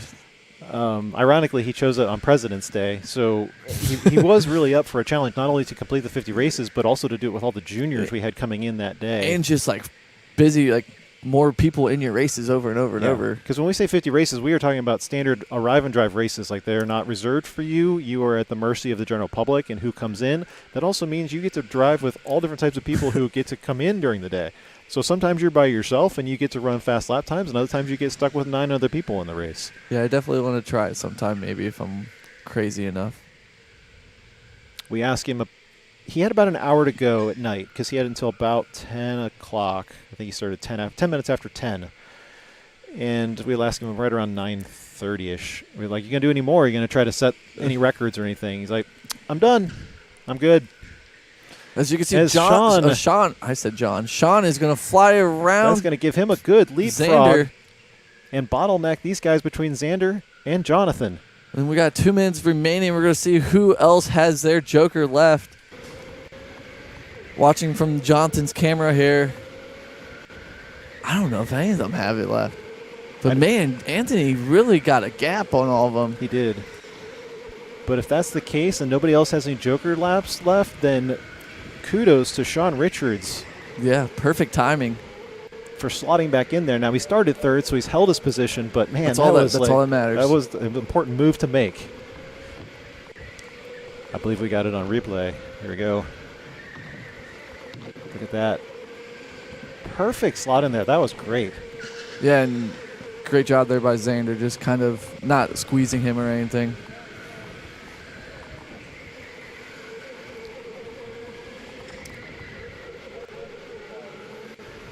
As we got 1 minute and 10 seconds remaining. We'll see if anybody uses a joker here. Yeah, I believe if anybody had it left, they'd be using it. Because there'd be no reason to hold on to it while you're fighting these guys. Never know. Last lap joker could be insane. I could be wrong. We don't have a white flag yet. But their gaps are so consistent. I mean, as far as they're all close together, like, that'd be unusual to be that far apart, to not be that far apart. Yeah, but they're like so far behind Anthony. It kind of just... Yeah, none of them. Well, Anthony's just super consistent. Like, Yes. As you can see, Armand is throwing the blue flag. Owens with the white flag. As they're all coming around Chris Amaro here in turn 1. And Cy Linderman trying to hold on to that number 2 position. Richards is going to give him some trouble.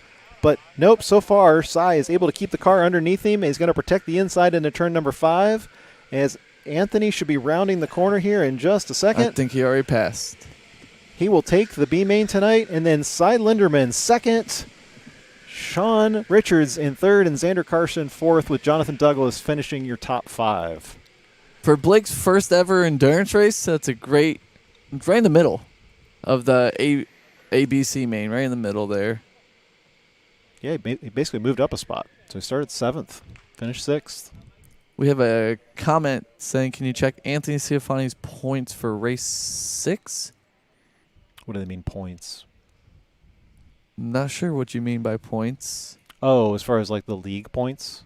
Would that make sense? What did he get last? He was 24? So he got 2 points? Anthony Sciafani. Yep, started 24th, finished 24th, right? Yes. Double check our system to see if that's correct. Maybe that's what they're asking about. Chicken. Can you go to last race, Sunday?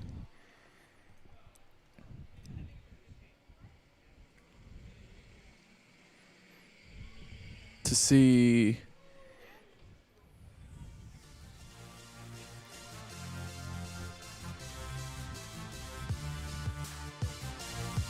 He won C-Main.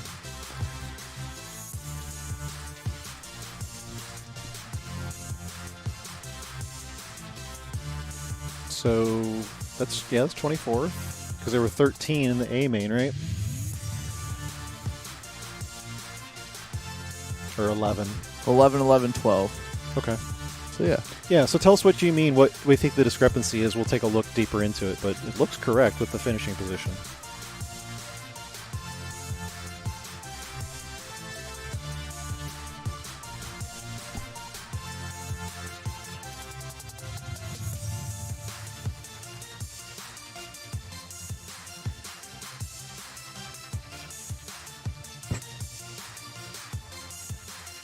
Huh. What did I have to talk about that I said to remind I you? have no idea.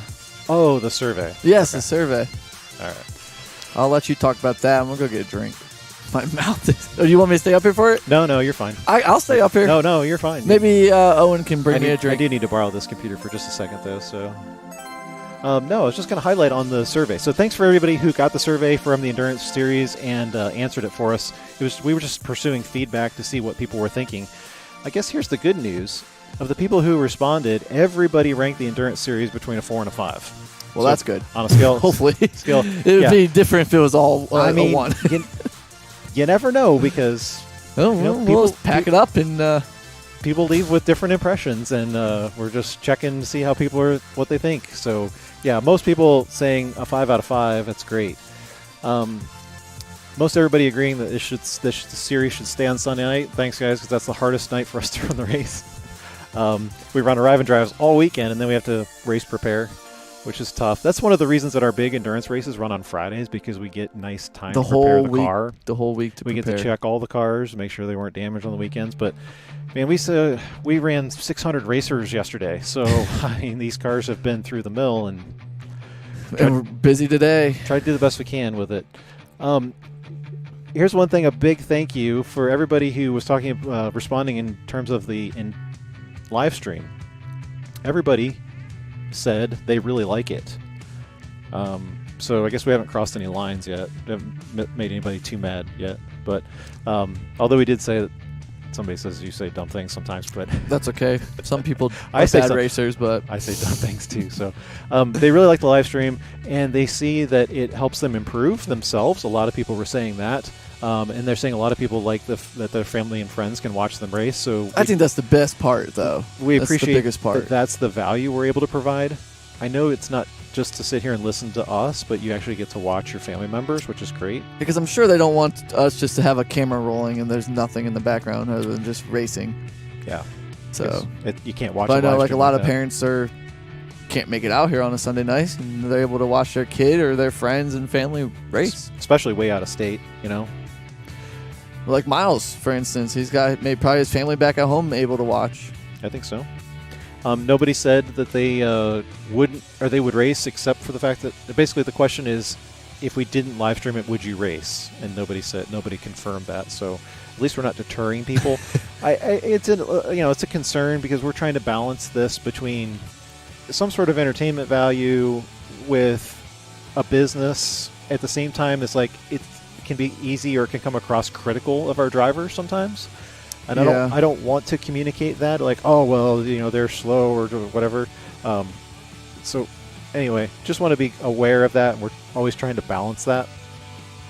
And most respondents saying that they see value in showcasing this sport, which is That's big too. I mean, who else is able to do this with the batteries and the technology that Nobody. that K1 Speed Canton has? Yeah. Nobody. So we've invested heavily in those technologies, and that's why we're able to do it. So, let's see, what else was noteworthy? Some comments on officiating and saying that the officiating has shown good improvements. I take that as a who was officiating recently. You? Exactly. There's no comments in here about Adam officiating or me officiating because you don't want that. If at They all like the possible. bald-headed guy. The bald-headed guy, yeah. And I think that when it comes to officiating, it's like refereeing any sport. It's hard. You're man. going to have critical comments, and we did get some of those, and we take those into consideration and feedback and everything. But I mean, in general, overall, everybody was happy with the officiating. And then I wanted to ask them, everybody that says, what should the series stay? Should it stay 7 races where you drop your lowest score, or should we add a race or 2, or should we change it back to 6 races? And an overwhelming majority said that they either keep it as 7 or add races. Oh, we know they want to race about 100 times a day. they would all race if we did a league every day. I love Which it. is incredible, yes. I mean, because at some level, it's a financial commitment as well, and so we appreciate the fact that people are willing to make that commitment. So, I think only a couple people said change it back to 6 races. Fair enough. The one comment on the 7 or going to more races was that if you do add more races, to make sure that you add more drop capabilities, and I think that'd be reasonable. If for some reason we were able to go to 8 races, then dropping 2 would be better than just dropping 1. So. Especially coming up with the summer and stuff, and people going on vacation and Yeah. just getting sick. You never know what could go wrong. 78% of people responding saying that they will be here in Season 8 for every single race, which, like you said, for summer is a great testament to our track staff and our crew. And we've been to getting keep everything running. Incredibly, 30-plus people this whole Yeah. season, was it? It'll be, yeah, in the last 4 rounds, we've consistently gone over 30 drivers. Yeah, it's been crazy. And we'll see if that continues in the summer. We know that people have different schedules. If we go back to 2 heats, great. We'll be outdoors and enjoy that, and everybody can go home earlier. I don't know, but something tells me we're probably going to have a lot of committed drivers. We'll see. And what was the other response? I think only 1, maybe 2 people saying that they'll jump in and out of events. And, of course, another person saying that if they didn't live 7 hours away, they would be here every time. Was that Aaron? No, I think it was somebody that Aaron knows. So. Yeah, that doesn't help. Appreciate the support, though. Most people like the length of the race and the amount of time involved for the event, so no complaints there. But, of course, the number one, if there was any negative that, kind of streamed throughout this, was there still feels like there's parity between the karts. And there's parity between all the drivers as well. That's true, yeah. So we as an organization will continue to push that. We will continue to strive and make the cars as good as possible. And nothing really is more discouraging for our track staff to see people spin the wheel, get their cart number, and go, ugh. Yep. And I think this might be a communication thing, or maybe this is just the reality. But the fact is that if a cart becomes a bad cart, we don't want to keep it like that. Like, that's not our intention whatsoever. So, I don't know, judging the car as if, well, 3 weeks ago I had it and it did this, doesn't necessarily mean it's going to behave the same way. But again, the proof's in the pudding. It doesn't matter how we communicate. The reality is the drivers are the one driving the machines, and we'll continue to push the envelope on that. I think we have more tests and procedures in place than anybody else doing this kind of arrive and drive. Yeah, but people don't understand that, though. And that's why I say maybe it's a communication thing. I don't know if it helps communicate what processes we run through to try to make these cars even. I'm not sure. I don't think we need to. Yeah, it maybe not. Because, like I said, the proof is in the pudding. It's like comes down to how they drive the machine, and if they think that it handles differently, then it handles differently. It doesn't matter what we do to try to prepare it. I know, like, talking with some of the racers, and we'll kind of come to like an even ground, saying like, no matter what cart you have, you're going to end up almost in the same position. I mean, there's... As like I was talking with Joey, I'm like, Joey, you're always going to be like almost like that qualifying that 10th through 14th position. And it's like, as you can see today, he's right there in, I think, 12th place. So it's pretty much the same every week. And then as you get better, you're going to get better. We get to see the data on a more holistic view. It's like, okay, this driver over a period of time does this compared to other drivers, and we get to see other people drive the same car and what their performance are. Man, it's close. But again, at arrive and drive, it'll be the same thing. I want to make one other analogy, though, and that is you guys who race know what it's like to maintain your own carts. So you have one cart or maybe two carts, in cars, I should say, in general. So let's just say you're preparing two cars for your weekend. What do you do to prepare for a race weekend? You do everything to it. You tune the front end and the suspension, and you make sure if it's a gas powered car that you're cleaning carbs and you're doing all this stuff, and you have all your time and energy focused on one car. Multiply that energy times 36, and that's what we have to do here. Now, this is not some excuse. I'm just trying to put in perspective that, like, you have to prepare 36 cars as identical as possible, and then on top of that, add this to your analogy. Let's just say you prepare your race car and then you give it to somebody else to drive for a week before you go racing for the weekend. Then you get to see what kind of situation you're in come race day. Exactly. As we have a comment saying, when does season 8 start? Do you have a date? Perfect. Good segue. Thank you so much. Season 8. This is the unofficial schedule. We're looking to start at the end of March. Our double events in May. Ooh. And finishing out in August. Now, put an asterisk next to this. It is subject to change because we are going to finalize it with the a couple different more calendars. But from what we see so far, you can probably pencil these dates in. It's a super nice logo. Thanks. I made that myself. Cello, our pit reporter. Yeah, I saw him sitting, and he was looking very antsy down there. I think you're due for like an interview or something. What do you got? Do you even have your microphone? He did. No. Well, hang on. I've got it. Oh, no. Are you just waiting for your soundtrack, aren't you? Yeah, I'm waiting.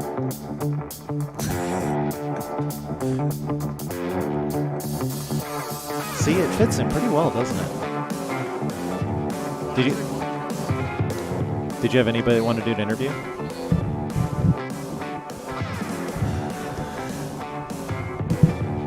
Cello. What's poppin'? Do you want to have an interview with anybody? Oh, I would love to have an interview. Not with you. We're not interviewing you. No, I mean, like, you want to get winner of last race out here? Sure. All right. Who was that? That was Anthony. Anthony. How'd you forget that fast? I don't know.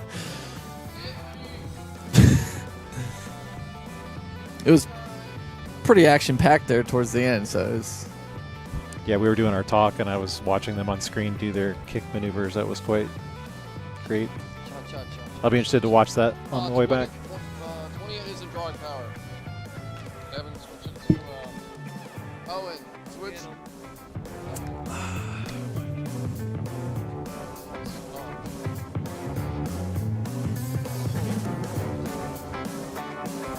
Oh, man. Let's get these guys out there.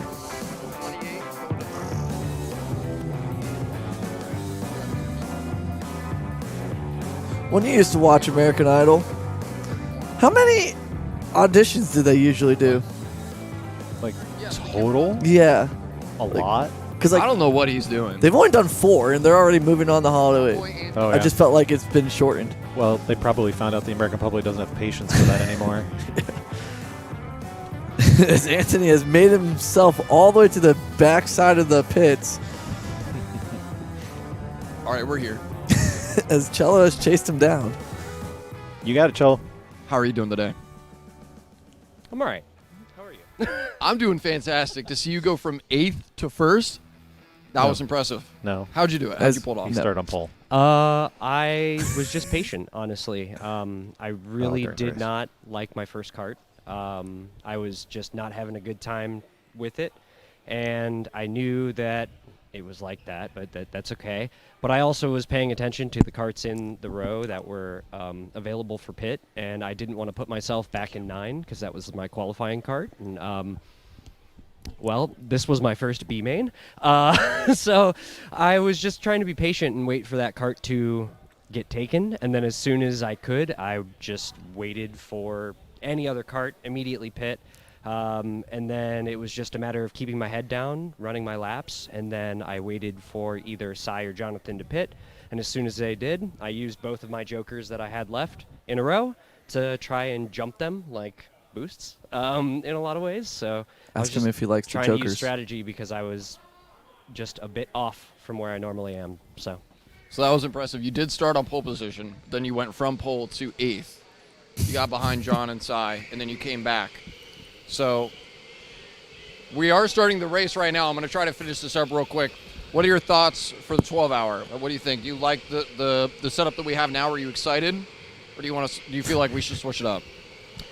no, I'm excited for the 12-hour. It's always a fun time. It's always a good event. This will be my second one, so it should be really interesting. The greatest race of the year. And Heck yeah. Yeah, I think it's going to be a good time. I'm excited that we're still doing both directions as well. At least I believe. Are we doing both directions? Yes. I guess Yep. that's We are. confirmed. Yes. Okay, great. But yeah, I think that'll be a good time. I prefer the reverse track, but I think it's good that we get to do both of them. And I'm really interested to see how some of the teams shake out. I think there's going to be a lot of good competition this year. Let's go. Cool. Thanks, Anthony. Appreciate it. You told Cello to ask him the question what he thought of the layout, but I don't think he got to it. But I was curious to see what he thought. You know.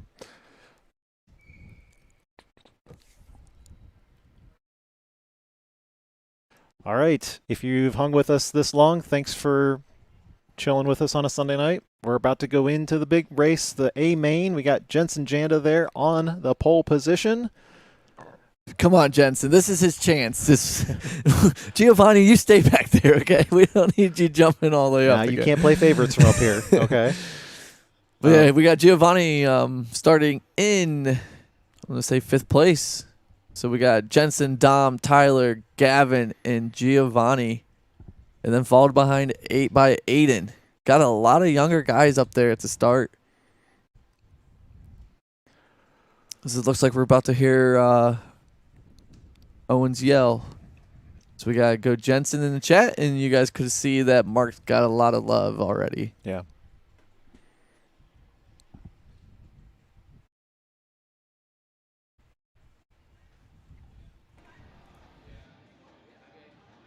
Patiently waiting in the number 3.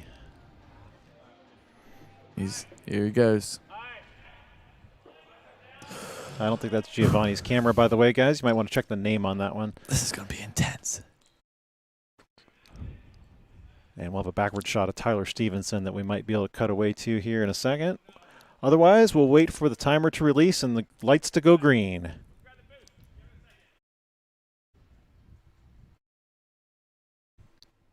Oh, Owen forgot to change the beacon. We forgot to enable boost. Stand by. Yeah, I wonder what Owen was doing during that time. Good question. Armand said, or was that you? I don't know. Probably both of us. Sorry, Owens, he'll figure it out. Preston Fisher is in this. Preston Fisher should be, I'm on the wrong date here. Preston Fisher's starting in 11th position behind Alex Huckleberry back there.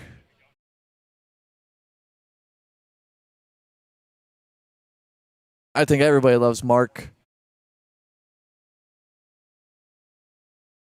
Mark starting in, let me count, 1, 2, 3, 4, 7th place. So he's right in the middle here in the A main.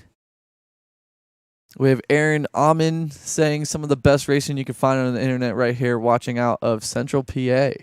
That's awesome. Thank you so much, Aaron. Appreciate that. Feel free to join us next season. When Central PA is probably 3-4 hour drive, probably. Closer than miles. That's that's true. Long round trip.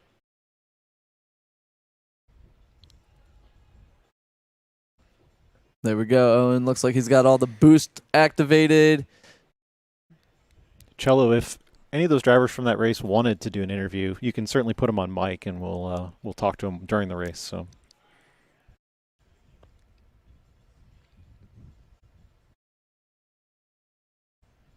All right, now we're good. Feet out the pedals, visors down, watch your lights go when they turn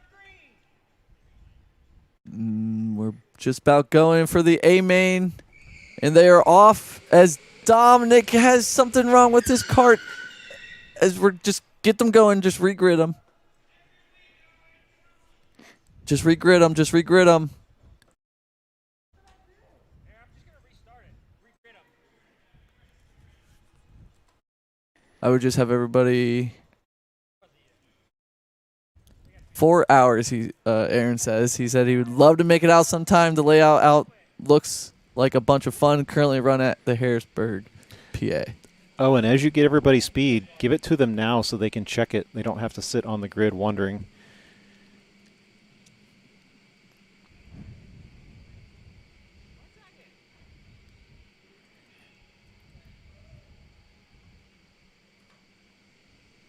For those of you who may be wondering about the boost system, so we don't want the boost enabled all the time on the cars. The general public cannot handle general boost. So we must use a speed setting in the car that is not commonly used, and that's why we run into complexities with the computer system, because it has to be using a speed level that is not commonly used, and it's not easily accessible from our remote sensitive control. There is a bug in the system where this particular speed level does not take automatically unless you run it in the right sequence. So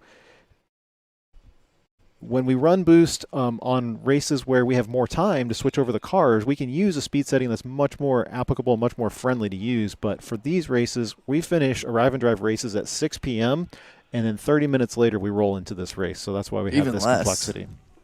Yeah, 15 minutes and those guys are in Because qualifiers. if not, we would have to go through every single cart and swap it all to boost. Did try to do that before. We ran into time constraints, and then the other difficulty is we got to remember to switch it back before the next operating day. So tomorrow morning, which would be the next operating day. Next thing you know, people are setting track records because they got boost enabled in their cars. Like, hey, I heard you guys had Yeah, endurance last night. I know some guys sneak in that Monday just to do it. And they're like, oh, look at that, 25-1. It's like, yep, we forgot to change boost. Why are we redoing it again? So it is. What? I think it's worth it though, all the hassle. So It's like just send them through the pits so they all get it. I don't know why we're redoing it again. If everybody, we should have tested them on their warm up. the new boost setting gives people a lot more power, so the acceleration is very quick. So it makes the races interesting. So bear with us as we deal with yes, that. the boost is crazy. Super fast. You can really feel it.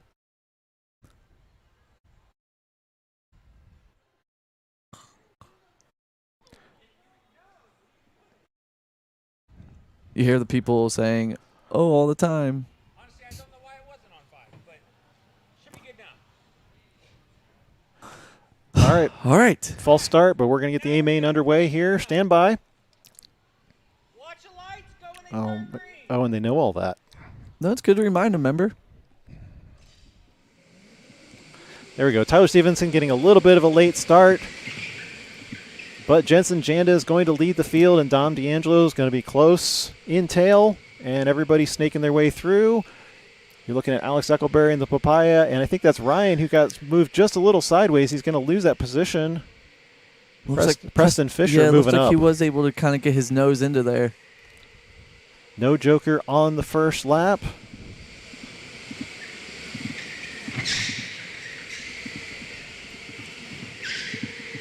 I got to remember their lanes that they have to kind of like stay in there coming down one. Yeah, right.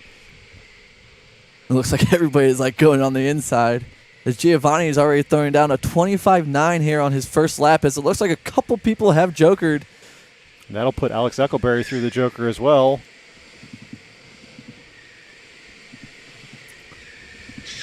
As you can see, I always get their names messed up. Ryan, he always puts his head down right there on the straightaway. Well, he's tall. He doesn't want any of that air resistance. He is. On board Tyler Stevenson. He's got a huge gap behind him. He's leapfrogged the field. He's going to have Dom D'Angelo joining him to the side, but that is going to put Tyler Stevenson one position up from that starting spot. Setting purple lap on the front. Why do we do this?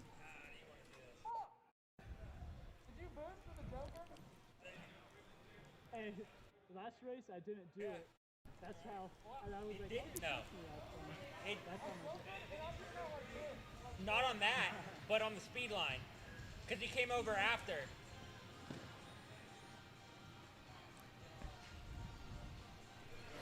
Let's replay that moment with Dom while we sit here for a second. Two. Ready? Oh, you're going back a little bit. It'll be two. Camera two. You roll it back a little bit. Because we saw Dom kind of go through that joker. Yeah, let's roll through this as we wait for those guys. Back with Tyler Stevenson. I don't know if it's going to be this lap. Okay, so this is Tyler jokering right from the get-go. He's going to pull a big lap on the field.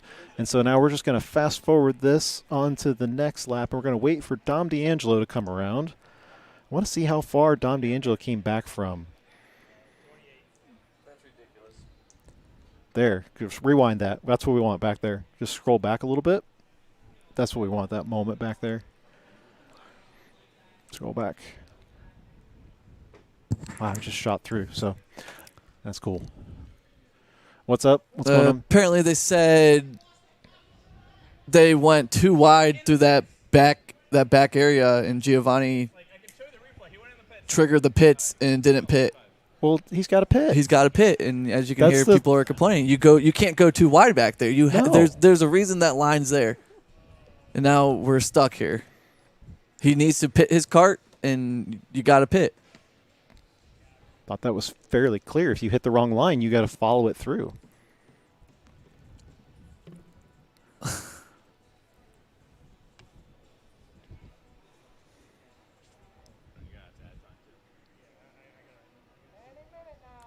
Hi, Dom.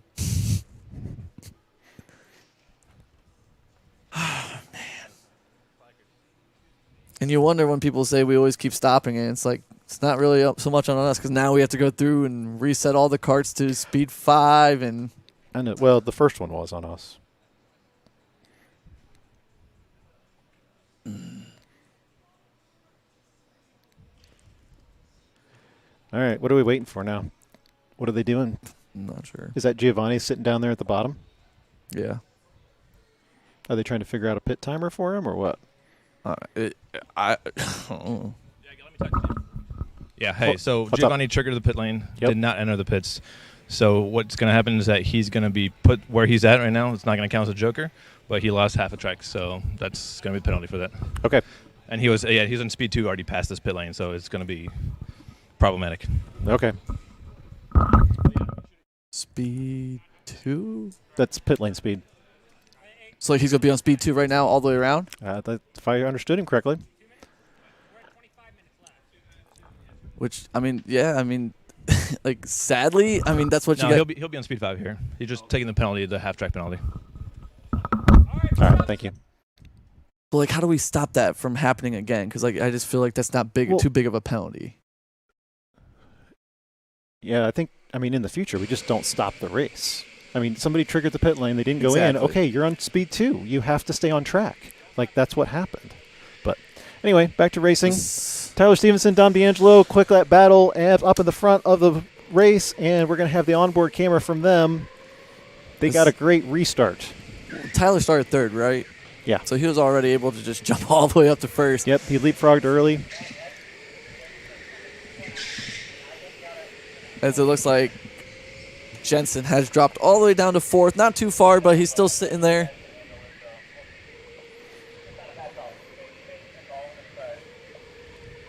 As you see Jensen right on cue, flying around the outside there. He's going to have just enough to slot him in between, possibly, but he's going to be trapped on the outside of turn 1. Yeah, Dom did a good job there holding him off.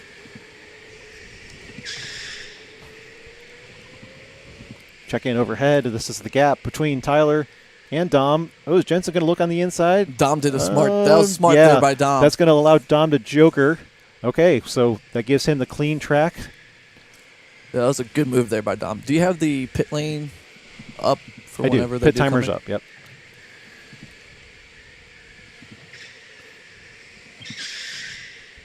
Which I didn't see if the timer probably didn't activate, so if Giovanni hit the speed activator, But didn't hit he would have had to swerve over far enough to not activate the timer. Yeah, we could always look back on that later. We're going to replay that move. All right, so starting back here.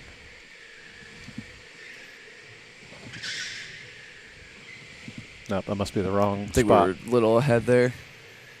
So you can see Preston sitting there in 7th right behind Gavin.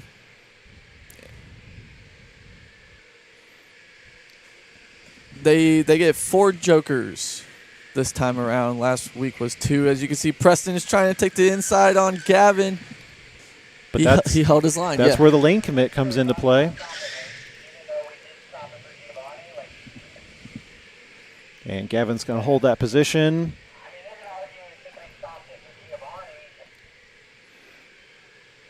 What, did somebody else hit the pit lane? No, I get what Owen's trying to say. He's right. Who was he talking about? Just like if somebody was to do that same thing, we have to stop it because we stopped it for Giovanni. That's true. And Yep. like you just got to keep it fair for at least this week. Yeah. As we got Mark's fans just keep flooding in the chat. We love it. We're going to keep a tally of how many people say go Mark. We love it. The interaction with Mark, it's great. Speaking of which, where is There he comes sitting? Dave around the outside. Holy cow, he was flying through there. Super fast with his son right in front. And Preston again to the inside. You know, I do like that line. And that's going to allow Ryan on the outside, side by side. Hopefully they don't get him turned sideways. Preston, good car control, keeping the race moving.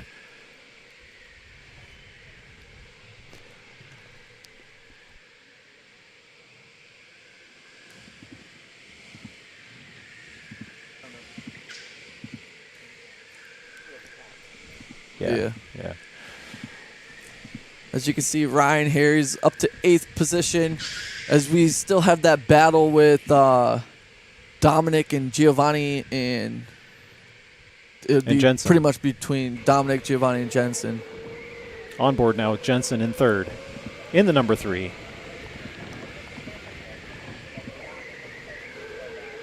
As it looks like Gavin is into the pits. He will be our first one using his pit stop.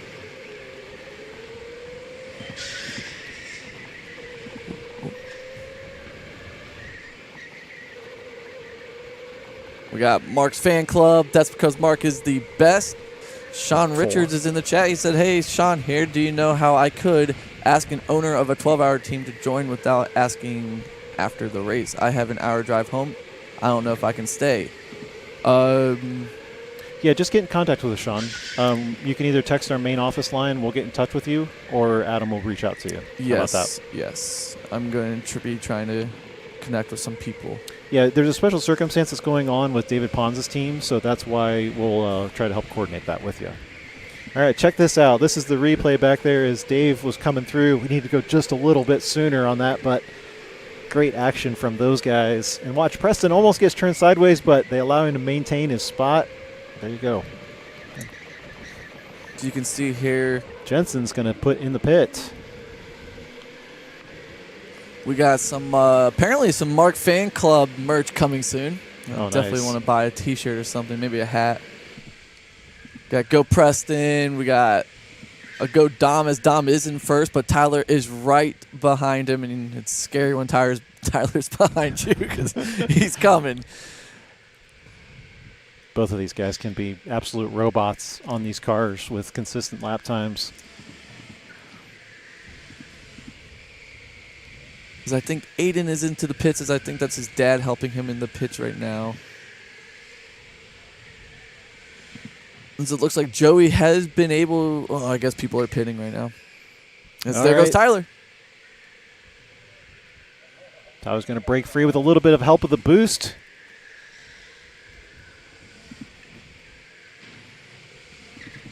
Gavin Patterson, being the first person to hit the pits, is sitting there in front of Giovanni in the white helmet. As Tyler has set the fastest lap of this race so far with a 21.500.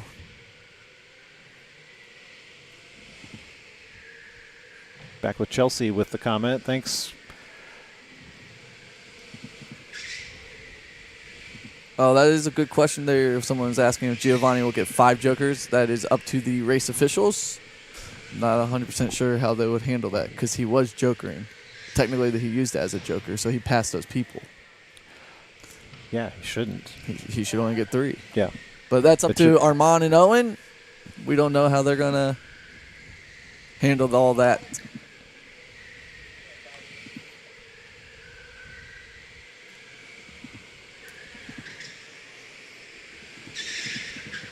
As it looks like somebody might have just got a 5-second penalty, as I think that's what's on back of that slowdown sign. So they'll get that served during the pit stop. They'll hold them for 5 It seconds. seems like it's just someone that's already pitted, and I think we've only had Jensen, Gavin, and Aiden pit. Jensen's going to hold on, but no, he's going to get passed by Giovanni on that move. Gavin. Did I say it wrong? Whoops, backwards.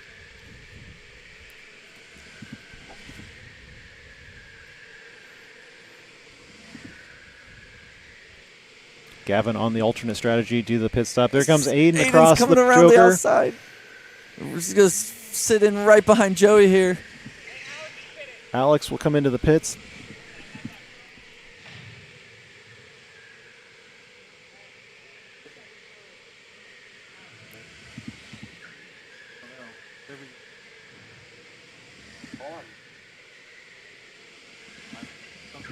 But As you can see, Alex is running up the pitch right now. Super fast, even You though got- he's got you got- 45 seconds. you got plenty of time. It's okay, Alex. It's okay. he wants to be ready there at the pit lane exit. Exactly. As Slick Nick has says, if you're not cheating, you're not trying. All right. As Joey's moved up to 7th position here, maybe hopefully he's gotten a good joker there to where he's able to move up half the field again.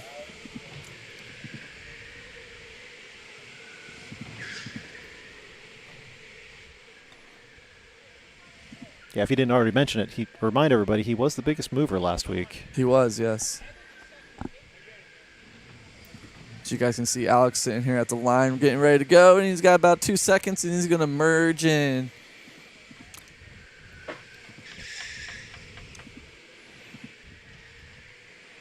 It's getting close to the time where you're just going to start easing into everything and easing into the race as you got 4 right on the back of each other. We'll see if anybody jokers. Mark Davis leading the pack in the white helmet, number 36, 4th spot. Dave Patterson in tow, trying to hit the boost, going down the inside of turn 1, gonna bumper him side by side. 19, gonna get past. That moves Dave up to 4th. Backyard Football says, let's go Dom nose. I don't know what that means. Can't wait for the 12 hours, though. That's Dom, like that. Oh, Oh, that's did not hit the slowdown beacon apparently. So It seems like his kart. he definitely hit the Did? timer though, because number 29 is activated. So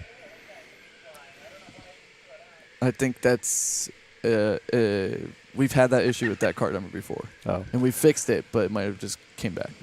well, it's sometimes it's the brake issue. I don't know. Yeah. Sometimes. Anyway, pit timer's activated, so good to roll. So Yep. pit lane camera. Well, you got your control here. Yeah, I'm just waiting for Joey to get on up here. Oh, okay. Where's Joey at? Still hasn't got off his kart. Oh, wait, no, there he is. As you can see, Joey, the birthday boy, pulling up to the line. Hopefully he's all right smacking that wall back there. Let's take a replay right here. Looks like we got that's marking the white helmet over there. He tries to hit the line, but does not slow down, and boom. Springs took the action for him. It's amazing what those springs can do.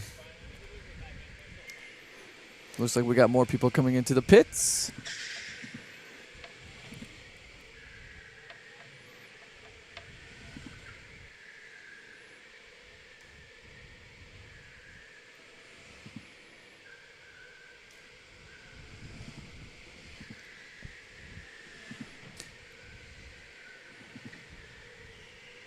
Let me see. Two similar helmets here with Aiden Harbaugh and Preston Fisher.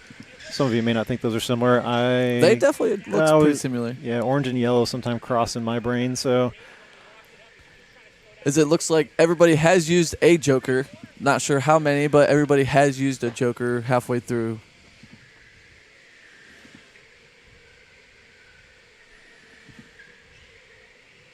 So Preston still on the leader lap, and then Aiden on the early pit stop strategy.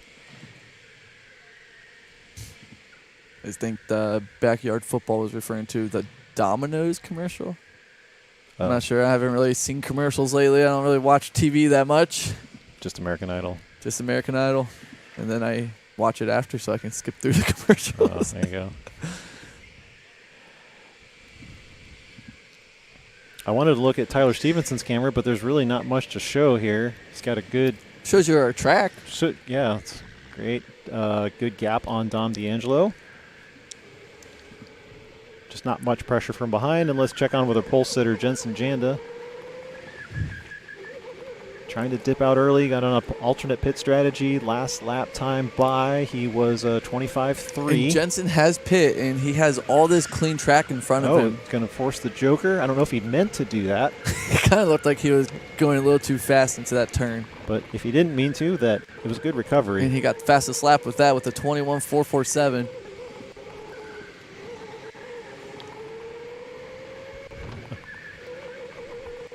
Yeah, that is interesting. Let's see how it takes this line. Yeah, I mean, he got the nose tucked in this time, but in the turn 5. Is there a penalty for pit, non-pit that happened? That is up to the race officials. Well, I think the way he interpreted it was that he's basically going to give him a half a lap, but he is sitting in third. Which, if he uses 4 jokers, that penalty was nothing. There would be no penalty there.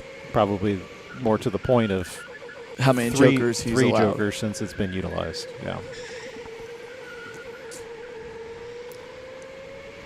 I'm sure Armand is busy watching the track, so we don't want to interrupt him for that.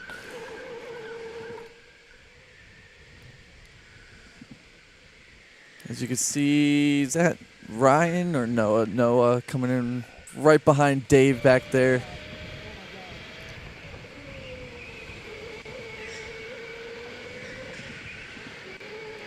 I think for one thing, Joker keeps this field separated on the track. There's a good amount of distance between a lot of drivers. It's nice, and it's crazy because there's 13 people on like the indoor track. And yeah, which is at times it can feel crowded, but I'm sure sitting down there where Owen and Armand, it is like so much going on. It's a lot to watch. Dave ran a little bit wide. It's going to give Noah a chance to catch up there. Still need about half the field to pit. As it looks like Dave is flying into the pits here.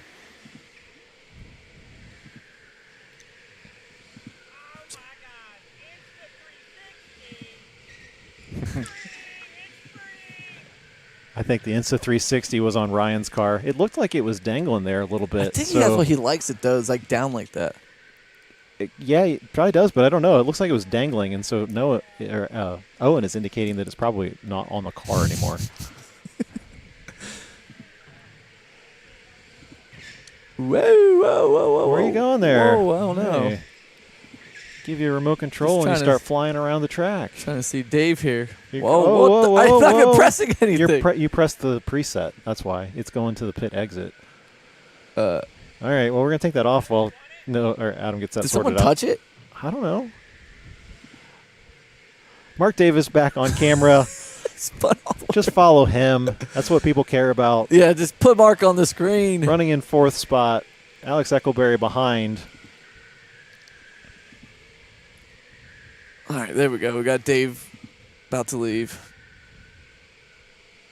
You actually have Dave. There we go. Okay. Got Go Preston's in the chat. Preston's definitely been one of those that is newer of a racer and has been finding himself in battles. Alex is going to press the issue with a little bit of boost, and that's going to slide him by Mark very closely. There we go. That's Tyler Stevenson right behind. As we'll see if Tyler's going to either pit, maybe use it as okay, Mark's going to pit here. And Preston will as well.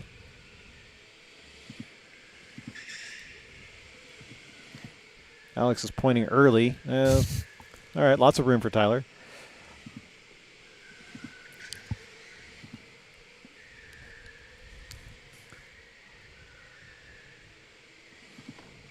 And we'll see if we can get Mark on camera here in the pits.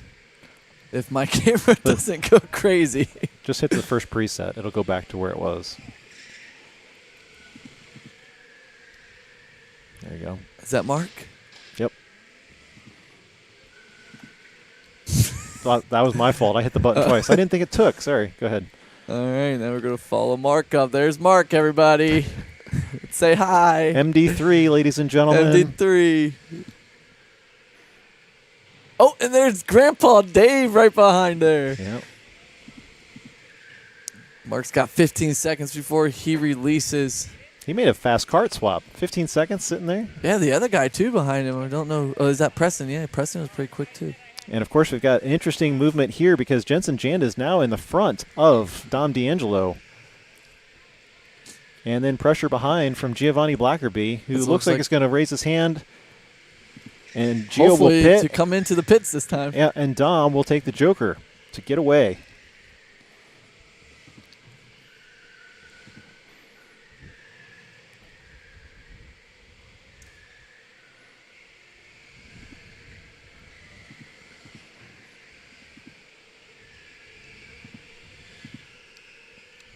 MD3.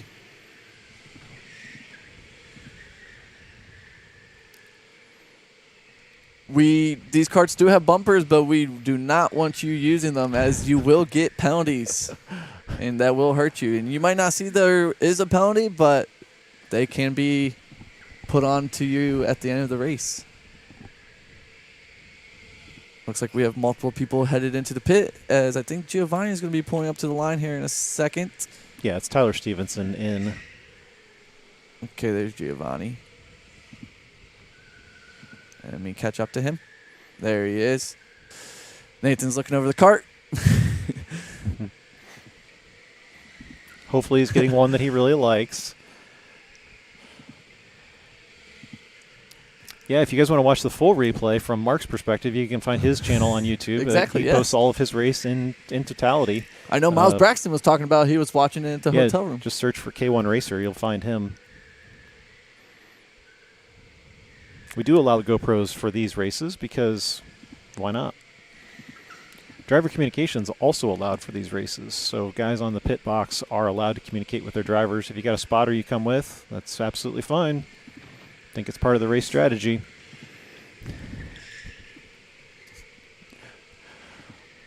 As Tyler's waiting, we'll see where Tyler comes out here. As everybody should have pit, and we'll see if Tyler... Oh, yeah, I think Tyler's almost a whole lap ahead of everybody. He was. Mark raising his hand for an issue? Is he having a problem with the machine? Not sure.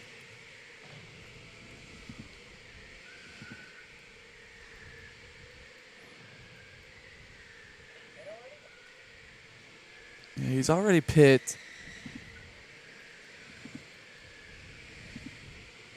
He looks to be on pace. I don't know if he's asking about something that's not right or Maybe he was just letting the blood flow. relaxing the arm for a second.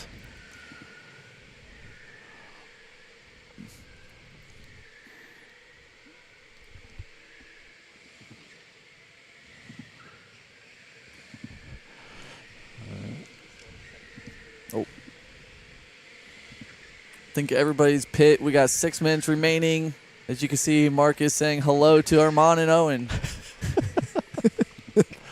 Must be what it is.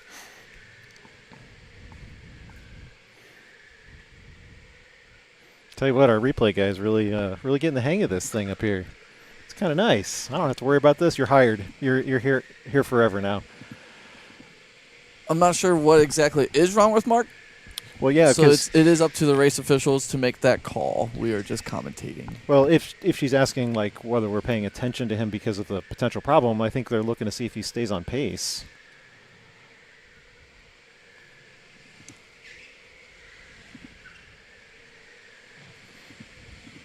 Wow, there's just a little over 5 minutes remaining in this race already. So he puts down a 25.5 there. Preston's at a 25.5. Seems pretty on pace for me. As Giovanni is coming to a stop here. Was he stopped on track? It looks like Giovanni was.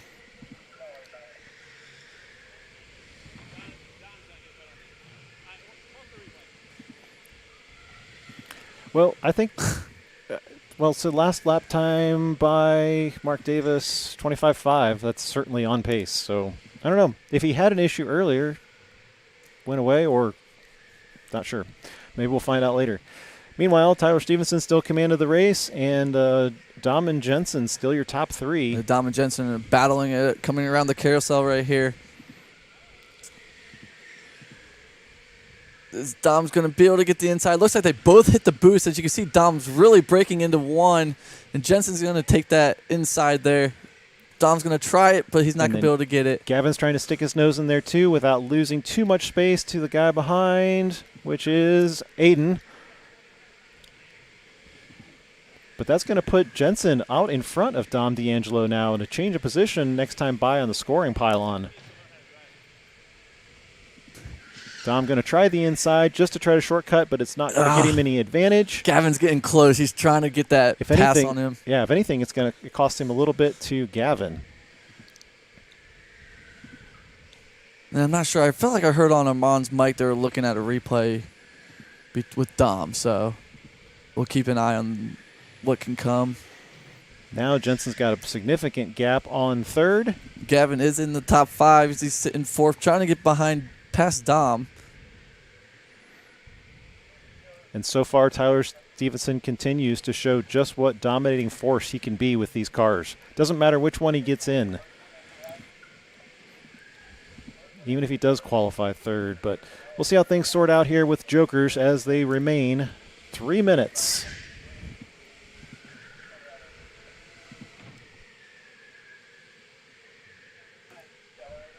We'll hit the replay button here and see this side by side. We could go back a little bit further than that.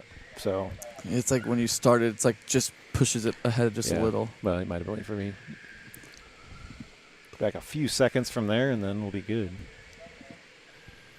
So we got a bunch of them coming in right here as they're all taking their lane. Aiden was very optimistic about that inside line, but he's going to stick with them. Good braking in that turn one zone. Yeah, but that's going to push everybody kind of wide there as they're going to come in.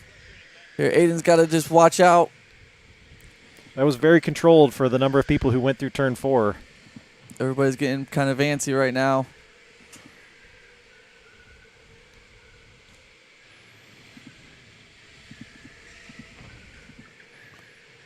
As with I feel like it's hard throwing blue flags with there being jokers because you don't know. It is, but you go based on You just overall don't- position. So Yeah. Well, we're gonna stay with this battle for on Looks track like for just a minute here. It looks like they are all able to get around Noah there.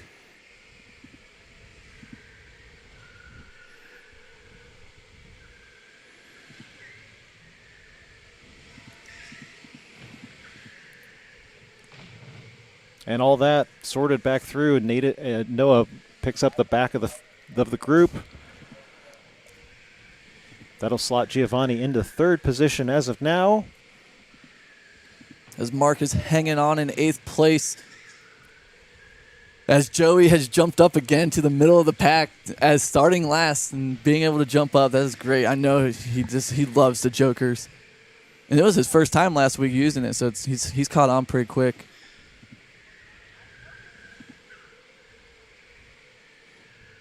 Gavin throwing up hands for Yeah, Aiden. I but think I mean, Aiden needs a blue flag if he's not going to joker. I think they did show it to him last time by. But if these guys are out of jokers, then they got to wait for him to move over. So now he's going to continue to take the racing line as he gets the blue flag yet again. He'll run wide into turn 1, give him a little bit of space. There we go. As Armand is throwing the white flag. Final lap is... Yep, and Tyler Stevenson just hit the bottom of your corner, and we'll follow him for yet again. Right there, turn 4, Zach. Turn 4. Thank you. Great. See if I can time this a little bit better than last week. If it is a checkered flag, then Tyler Stevenson, he's going to put a period on the end of the season. Season number 7, another victory in the books. Another victory for the OG. And claiming the title of overall winner. Congratulations to the man in the blue helmet for another dominating performance, moving up 2 spots in the race, maximizing his strategy, and really putting the lap times down on this entire field again tonight. Yeah, I think Tyler just showed up and was like, I just need to finish. That's all. Just need to finish. And even if didn't like the kart or he qualified bad, I mean, he doesn't let that get to him. He puts his head down and he shows that in the race pace, he's got it. Yes. Guess we could maybe get Armand on the mic here just to understand everything that transpired during that race.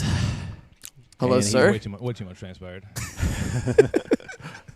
Well, good job making the calls. And Thanks. So Aiden got a 5-second penalty earlier for spinning Alex, and he's getting another one at the end too for ignoring blue flags. Yeah. So that's 10 seconds to added time on Aiden, which I think puts him in 13th. First report is Giovanni took 6 jokers, so that's DQ. 6 jokers. 6 jokers, yeah. So Did he just get fed up and decide to joker the whole time, or what? I think so. I think after the first missed joker and then the second, he got pushed outside and just decided to just take the pit lane. He just wanted to take another one. Okay. All right. Well, Tyler Stevenson, another Pretty dominating one. Dominating performance. So when you're talking about Giovanni, were you would you count that joker he took earlier where we stopped? That's a joker. The first joker, I told him it was not going to be counted as a joker. I was give him the benefit of the doubt, even though what should have happened is he should have won the entire lap and pitted, or he should have pitted immediately. Yeah. For triggering the line, and yeah, we reviewed camera. I mean, it's not like he was hugging the joker line; he went into the pit lane. I do count 5. There are 5 jokers that I count. Yeah. John. I think John. And then he might be counting the other one as 6. Yes, I think he counted the 6th. But I as do the one have that he 5. went through so he definitely took one too many. Interesting. So, and that was discussed as disqualification. So yeah. Well, we'll tally the total points here on the season, and then we'll do some trophies. Yeah. Hopefully we can get everybody to stick around, at least the top 3. Yeah, at least the top 3. So, thanks, Ramon. All right, you got the final numbers for us, or are you waiting for me to give you the control? Okay.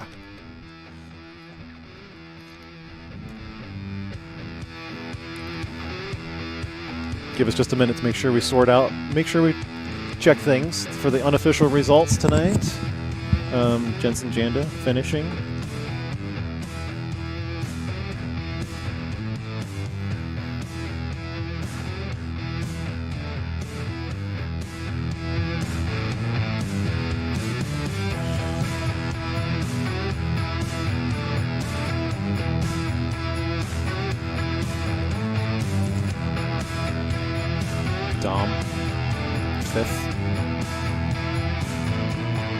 Gavin. 4th. Dave. 6. Okay, cool.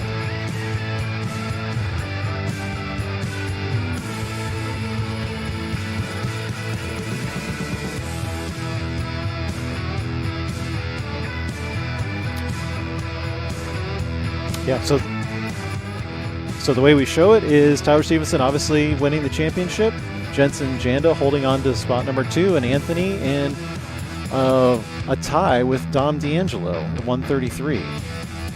So the tiebreakers are going to go to any winners. Let me double check.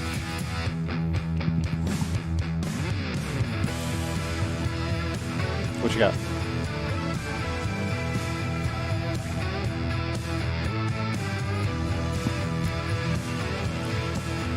Tiebreaker in the case of a tie. Oh, the highest average finishing position in all 7 events will be awarded the higher ranking. So glad we put that. Did you make that harder for rule. yourself? Huh? Is that harder to figure out? No, I put it down here. Oh, okay. So Jensen having, let me confirm the look at formula that. is correct, but I think him having a averaging finishing position of 3.4 and Dom having 4.0 So or Dom 4.1. would beat out Anthony you're looking at. So Anthony's at 5.7. Yeah, just double check to make sure we got the math right on that.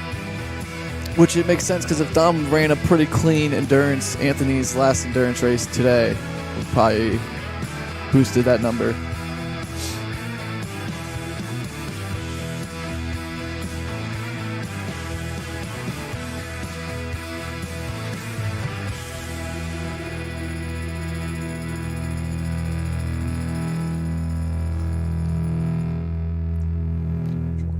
Yep.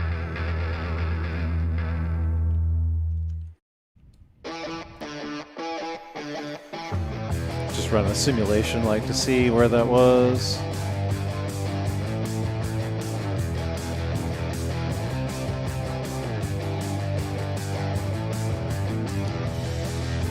I mean, it looks fine to me.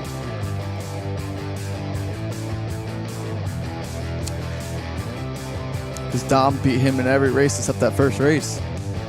So. Yep. All right, we'll still post them as unofficial results until they're reviewed because it is very close with 2 drivers having the same number of points, 133. But we do show with Dom D'Angelo having the highest average finishing position, he will take 3rd spot in the championship. Do we look at rookies? We don't have all those. We know that Joey took the rookie title. And then we have to factor in Aiden. It's, Yeah.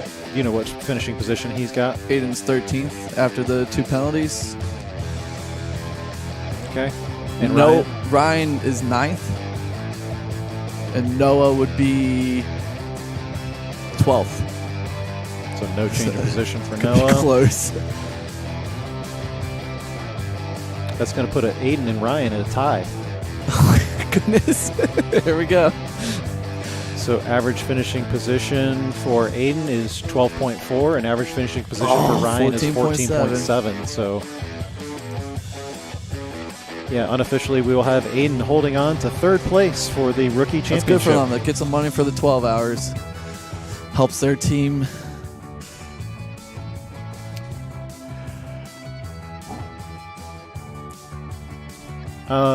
Charlie, you got anybody down there who wants to talk to us? Tyler. Hello. Here I'm with And Tyler we don't- Stevenson. What is going on, Tyler? Winner of the A group, winner of states, if I'm correct. State adults, yep. State adults. How are you feeling on this win? Pretty good. I'm more excited that Jensen got 2nd. He was able to hold his position in the standings in 2nd, so I was happy about that.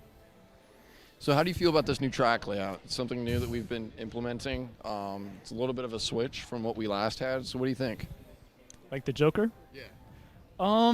At first I didn't like the Joker, but these last 2 races I've kind of enjoyed it. A lot more strategy comes into play with it. So, I mean, it's fun, something new, and I liked it. It definitely adds a little bit of trivia. You kind of got to guess what people are going to come out, and you got to use them wisely, especially with adding 2 more. I mean, Yeah, then you got to count too. yeah, having 2 So is James just was like, saying. It's easy. yeah. He said you got to count now. Well, having 2 is just like, oh, I used 1, now I got 1 left, but it's hard to count. I'm gonna be honest, but yeah. What are your plans for the 12 hours? How are you feeling? Feeling good. Got the young guns, and then Anthony, the old guy. So You got a strong team coming into the 12-hour. I feel nothing like you guys are gonna do nothing short of first, second, or third place. Anthony is Unk on the team. You don't know, Cello. Anything Yes. can happen. Like battery strategy, it's a really big key thing. So, That is true. all right, Tyler, congratulations on that finish. If Jensen's right behind you, let's talk to him too. Jensen, second place winner. Second place overall. Second place overall. How are we feeling? I'm pretty happy about it. I was worried that I'd get stuck in like a traffic or some sort of issue and I'd drop back down, but I was able to. As soon as I pitted, I was like, I don't know if I'll be able to make that up. So with the Joker, we've implemented, it's a whole new strategy to this. I mean, you could be in 8th and come out at 4th. How are you implementing that? And how are you planning to implement that in the 12 hours? We're not doing Jokers in the wait, 12. Are they doing it? We are not doing No, we are Jokers in the not. 12 So- hours. That was misinformation. I'm sorry. How did you implement this race? I mean, I used some of them to catch up to some people, and then when I got stuck behind those 3 cars, I used it, and I was like, okay, this is my opportunity to like just get by them and go, and that worked really well for me. So, I like it. That's good. That's good. What are you? You're on the team with all these guys. You know, you've got Unk, Anthony on the team. Who do you think is going to come out doing the best? Who do you think is who? In your opinion, All of us. all of us. Yeah. How do you feel about taking second place? I know Tyler. I mean, he was there. He's like the guy to beat. But you came second. How do you feel? I love it. I'm just happy I got podium. That's true. Sweet. Thank you. Woo! Cello, you did that Oh. right on cue. Oh, there's Grant. He missed the race. Grant, the race is over. Oh, he was saying bye to Jacob. Oh. How about our third place finisher? Is Dom still Gavin. there? Gavin was third. Oh, After yeah, the- Gavin for the race, or I was Gavin. talking about overall. Should we do for the race or overall? Well, either one. What if that's not my decision. You are the boss. Well, but It's it depends, final on, one. depends on Whoever's- who's still there. I mean, it is Is Dom a there? quarter till 10 at night, so Who's still here?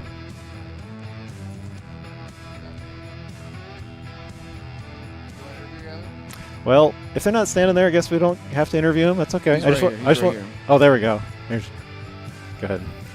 Third place. Place literally last minute. How are you feeling? We're here now. You see him? You're playing a little bit of jokes on Jen. You know, I thought it was funny, but he didn't even notice. So how are you feeling about this race? Coming third right at the end. It was fun. I was getting slammed a little bit, but that's racing, so it was a good race. It was a good race. What a sentence. What are you guys' plans for the 12 hour? You got a really, really good team. Talking to some of your teammates over here. It's to win. You got, yeah. To lose. He's 3 got some- words or a sentence. What's your plan? We would like to win. Hey, that's what we like to hear. That's what we like to hear. All right, thanks, Gavin. Thanks, Cello. Thanks for following along all season long with us. Thanks to our hardworking staff. Jacob, best of luck in the future. We'll see you again here in a couple weeks for the big race. And thanks to Nate for running replay today. So Yes. hang on a second. The guy in the corner. And we'll see you guys again in a couple weeks. Have a good night.